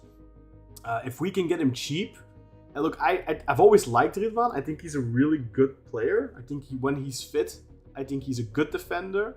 He's a good football player. He's less is more. He isn't flashy or anything, but he's good. I like Ridvan a lot. But the problem is he's made out of glass, so he's really injury prone. But I think if you're gonna bring him as a rotational player, and you put less physical strain on him by playing him every week, that could work. The advantage with Ridvan as well is he can provide cover not only at left back but also at right back. He played a lot of games at right back this past season for Rangers, and he did a good job. So I think Ridvan in that regard makes a lot of sense because he offers you cover for two positions. The only big issue, of course, with Ridvan is his injuries. And also, I think, also very important, if he comes, he should not be making ridiculous money. If you bring him in and you start paying him 1.5, 1.6, 1.7 million a year, that's too much for a backup. So I don't know what he's making right now at Glasgow, at Rangers, but he should not be coming in with a stupid contract. And I think paying him 1.6, 1.7 million is a stupid contract. If you bring him in for 1.1, 1.2 million, maybe, okay. Maybe that's okay, you know? But I know, you know, I'm not in favor of Ridvan as our option A, but as a backup for Jurasek and a backup for whoever plays at right back, whether that's Svensson or whether that's somebody new, I think that's a good depth move. So I'd be all for it, honestly. Yeah. Especially if it depends as well. Like, right, is it going to be a loan? Is it going to be permanent? Rangers would probably want it to be permanent. And if the fee is significantly, we got 3.8 million euros for him. So if Rangers are under any illusion that they're gonna get more than that, because in the past the rumors were they wanted like 4.5, 5 million for him, like, get the fuck out, man. Yeah. Like, we're not paying more than you gave us for him. If we can get him for under 2 million, okay. But I think if you have to pay close to what we got for him in the first place, that's just doesn't make any sense. Like, why would that doesn't make sense to me? Yeah. And just it's not like he established himself as like a guaranteed regular starter. I mean, like, he when he played there, they liked him. He did well, but he missed so many matches that, you know, it's like can you think of anyone in, like, for us, like in recent memory that, like, Kevin Nkudu, perfect example. Like, I think we all liked Nkudu, but he was always fucking injured. So, I mean, you know, like, you can only have so much appreciation for a player that misses that many matches due to injury, you know? Exactly. And I think that's kind of what Nkudu left on a free. Yeah. So. Yeah. When did we sell them, Ritam? We sold them like 2 years ago, right? So, I mean, he'll have I think he'll have 2 more years left on his contract. So, you know, I don't know. I mean, if the financial numbers make sense, I'd be for it. But I think if you're paying a significant fee, and anything above 2.5 million is a significant fee in my opinion. If you're paying a significant fee and you're paying him a lot of money for wages, I don't think that makes sense. I think Ridvan needs to be a financially favorable move. So 1.5 million euros transfer fee, 1 million euros a year, something like that. That would make sense. That would be a no-brainer for me. But if it goes like 2.5, 3 million euro transfer fee, 1.5 million wage, is like, it's a lot of money for an injury-prone player. Now you're pushing it. Yeah. What else is there to say? I don't know if there's anything else. Let me check. We could circle back on the Serginho thing. We didn't really talk about that. I mean, you know, Serginho's off to the Arab club apparently, right? So I mean, what do we have to say about that? I don't really know. Like, he's not coming to us, so what does it really matter? Was it Al Ittifaq or something? Al Ittifaq. See. Ben Jacobs exclusive. Beşiktaş have had a 9.5 million euro bid for Wilfred Ndidi accepted by Leicester City. Now up to Ndidi to decide with several other options this summer. So, offer accepted. Ooh. And that's from Ben Jacobs, and he's generally very reliable. So, that's yeah. So, but it's one of those situations again where the news breaks before we have reached a full agreement, and we don't have an agreement with the player yet. So don't get too excited, I'd say, because I'm pretty sure Fenerbahce still need a number 6. Oh fuck yeah, they're gonna come in and steal him. Bastards. God damn it. Fener is really up to their old tricks too, by the way, which, you know, I thought when they got Devin Uzek they were gonna be like more creative. Apparently not. I mean, maybe he holds a grudge. Maybe it's in their blood, man. He's a Beşiktaş fan, man. He's a Beşiktaş fan. So. Yeah, well, and he was gonna come to us, remember? But then we had some snotty fans who were like, he's not experienced enough. Yeah. So we just got nobody instead. Yeah. Yeah. I mean, I guess that about rounds it up. I mean, look, we have some huge things incoming. A big match this coming Thursday against St. Patrick's of Ireland. At 2:45, we're at home, by the way. 2:45 here. No, local we're time. away. We're away. We play. No, they switched it up. We're home first now. It looks like. Really? Yeah. We were supposed to be away first. I know. I was actually happy about that too. Right? Unfortunately. Wait. I need to double check that because, like, I'm pretty sure the first game. Oh, we're away now. They switched it to away. Yeah. No, we're away. Yeah, we're away. Okay.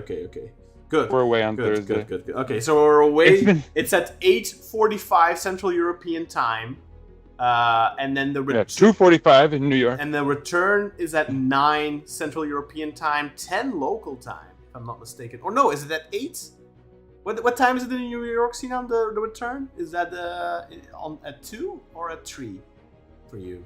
2. Oh, so it's at 8. 2 here. Okay, so it's at 8 for Central European Time to return, and then local 9.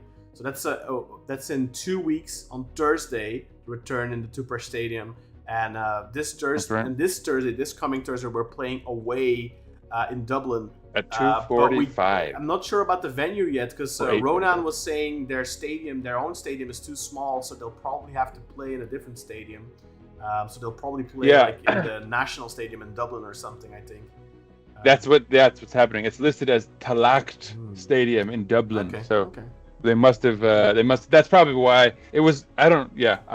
It was listed as us hosting, but I think maybe it just hadn't been announced officially yet, so they were just like guessing.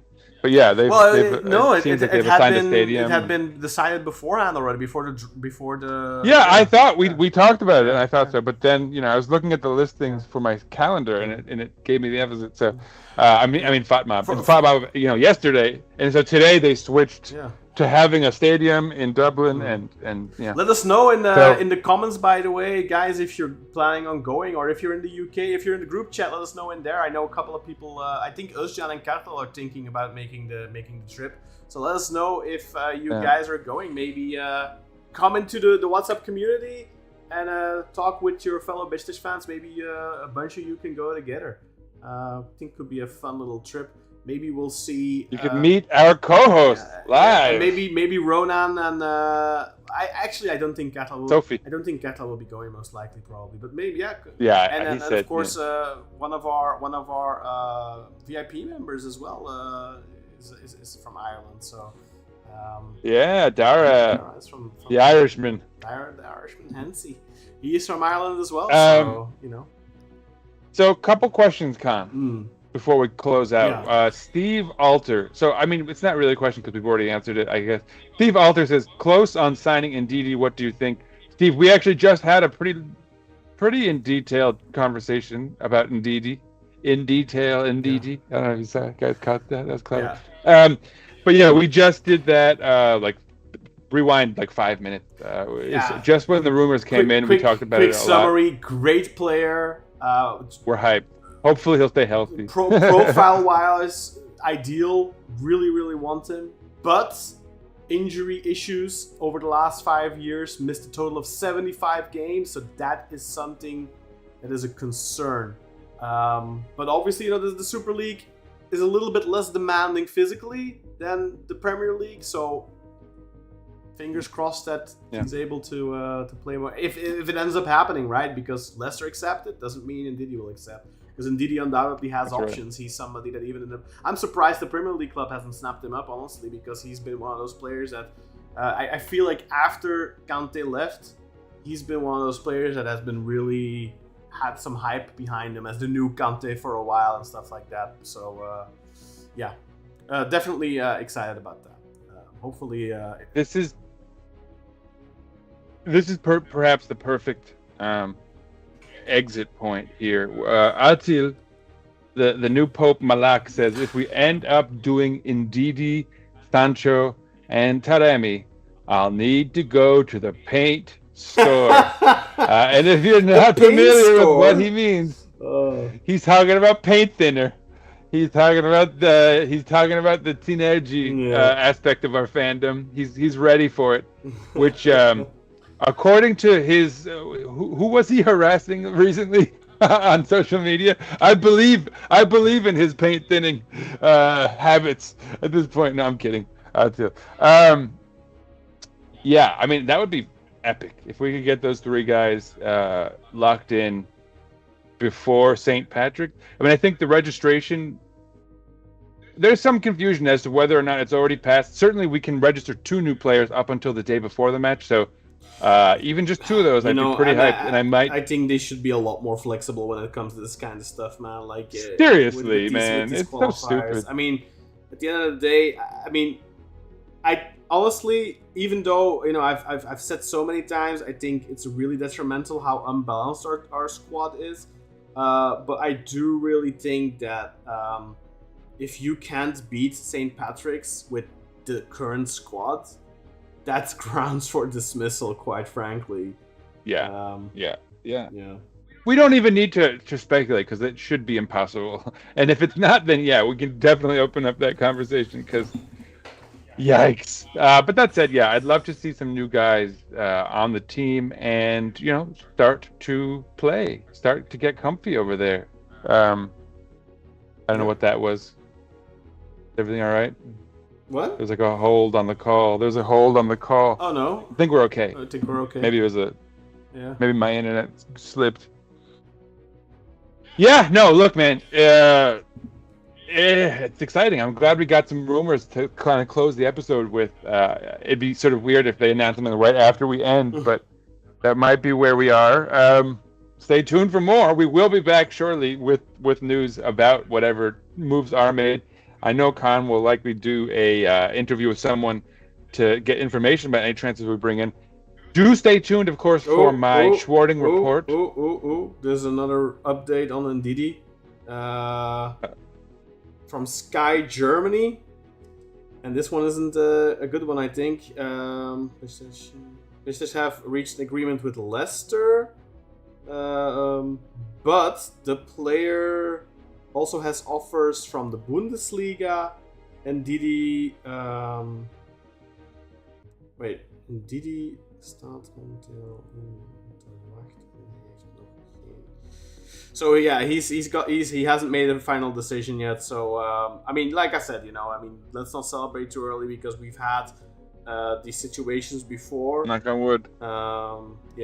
And let's see. There's you know what? Why am I should just open these tweets up on the screen. Honestly, let's see if I can find them. I'm gonna get you on Twitter in a way anyway, because there was also a tweet from Fatih Doğan on Taremi. So let me just see if I can find that. Fatih.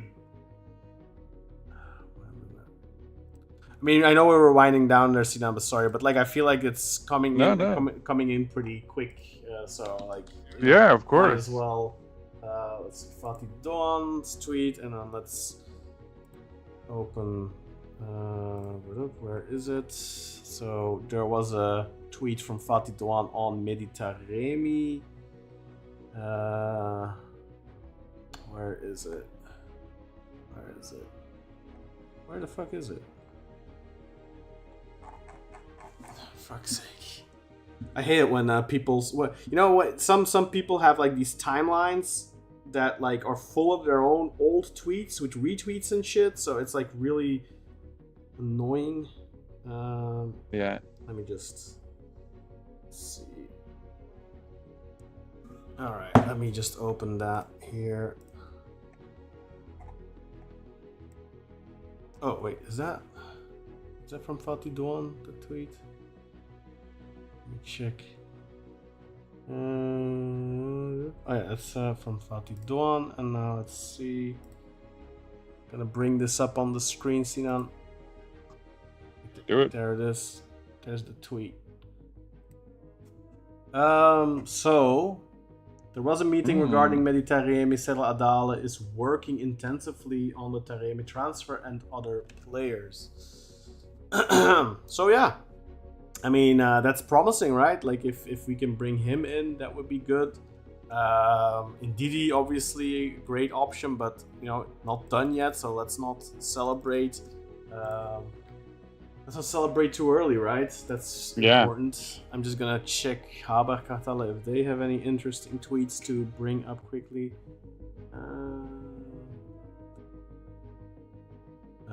Well, this is a tweet from a few minutes ago. I expect a player swap between Beşiktaş and Fenerbahçe, also from Fatih Doğan. Yeah, I mean, player swap. Okay, I don't know who we'd be giving them. I can name a couple of people that we'd be interested in taking. They can have Ox. They can have Amus. They can have Najib. Oh, maybe Mucci. Yeah. They can have Mucci, I guess, if they give us something good. Let's see what Mr. Fabrizio Romano. So Beşiktaş has made an official offer to Leicester for Wilfried Ndidi. Negotiations are ongoing. We already know that. So really, I think that's pretty much it. So let's end it on that note, I think, for now, right? With Ndidi and Taremi rumors heating up. So let's hope that we'll be able to talk about some exciting incoming transfers in the next couple of days, right? Yeah, that'd be awesome. But still, Sinan, imagine we signed Taremi and Ndidi. We still wouldn't have signed the winger. Where's the winger? I know. Where's the winger? I know. Oh my god! At that point, we might as well just play like a 5-3-2. Yeah. And just give up on wings. Yeah. Fuck it. Stop playing with wingers. Just play two strikers and Rafa behind them, and yeah, just hope for the best. And inshallah. Yeah. I mean, in that case, it would make sense for us to get more of a like Osai Samuel, or that kind of more offensive-minded wing back as well, along opposite Jurasek. Anyway.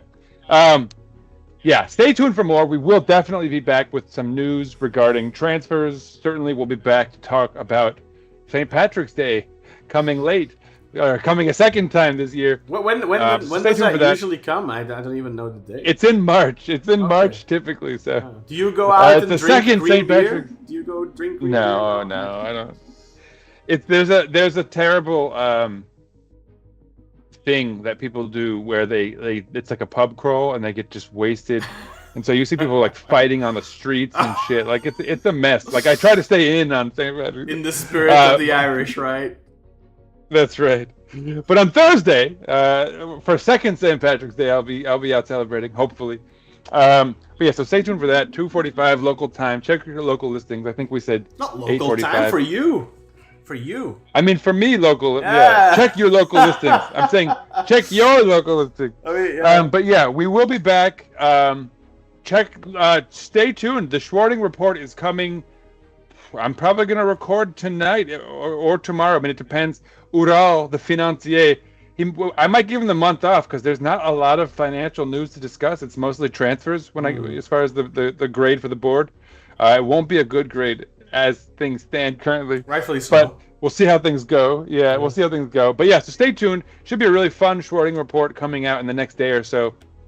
But beyond that, I would be remiss not to say, let's go Beşiktaş! Peace out, everybody! Scan the QR codes up on your screen right now. QR code, scan it, join the WhatsApp group. Shout to Ozkan, no comment, there's the hotkey. Nathan, Mr. Not a Bovert Vote Davis. Is that Nathan? Yeah, Maybe taste stuff. Finish, not a Swedish kebab. Tristan Berkey Cray, Michael Berry, Umer, Mr. Positive Gunnar, Jara, the Irishman Hensey, Mario 1 and a 2 and a 3 Vargas, Niall Tariq, Sebastian, not the sporting director, Heinas, Deadpool, the vigilante Turk, Mr. Man U / Beşiktaş, Nasser, Nasty Naz, Nasser, and of course, the indubitable, indestructible, indefatigable, indomitable, the indubitable Dutch Eagle, the Phenom.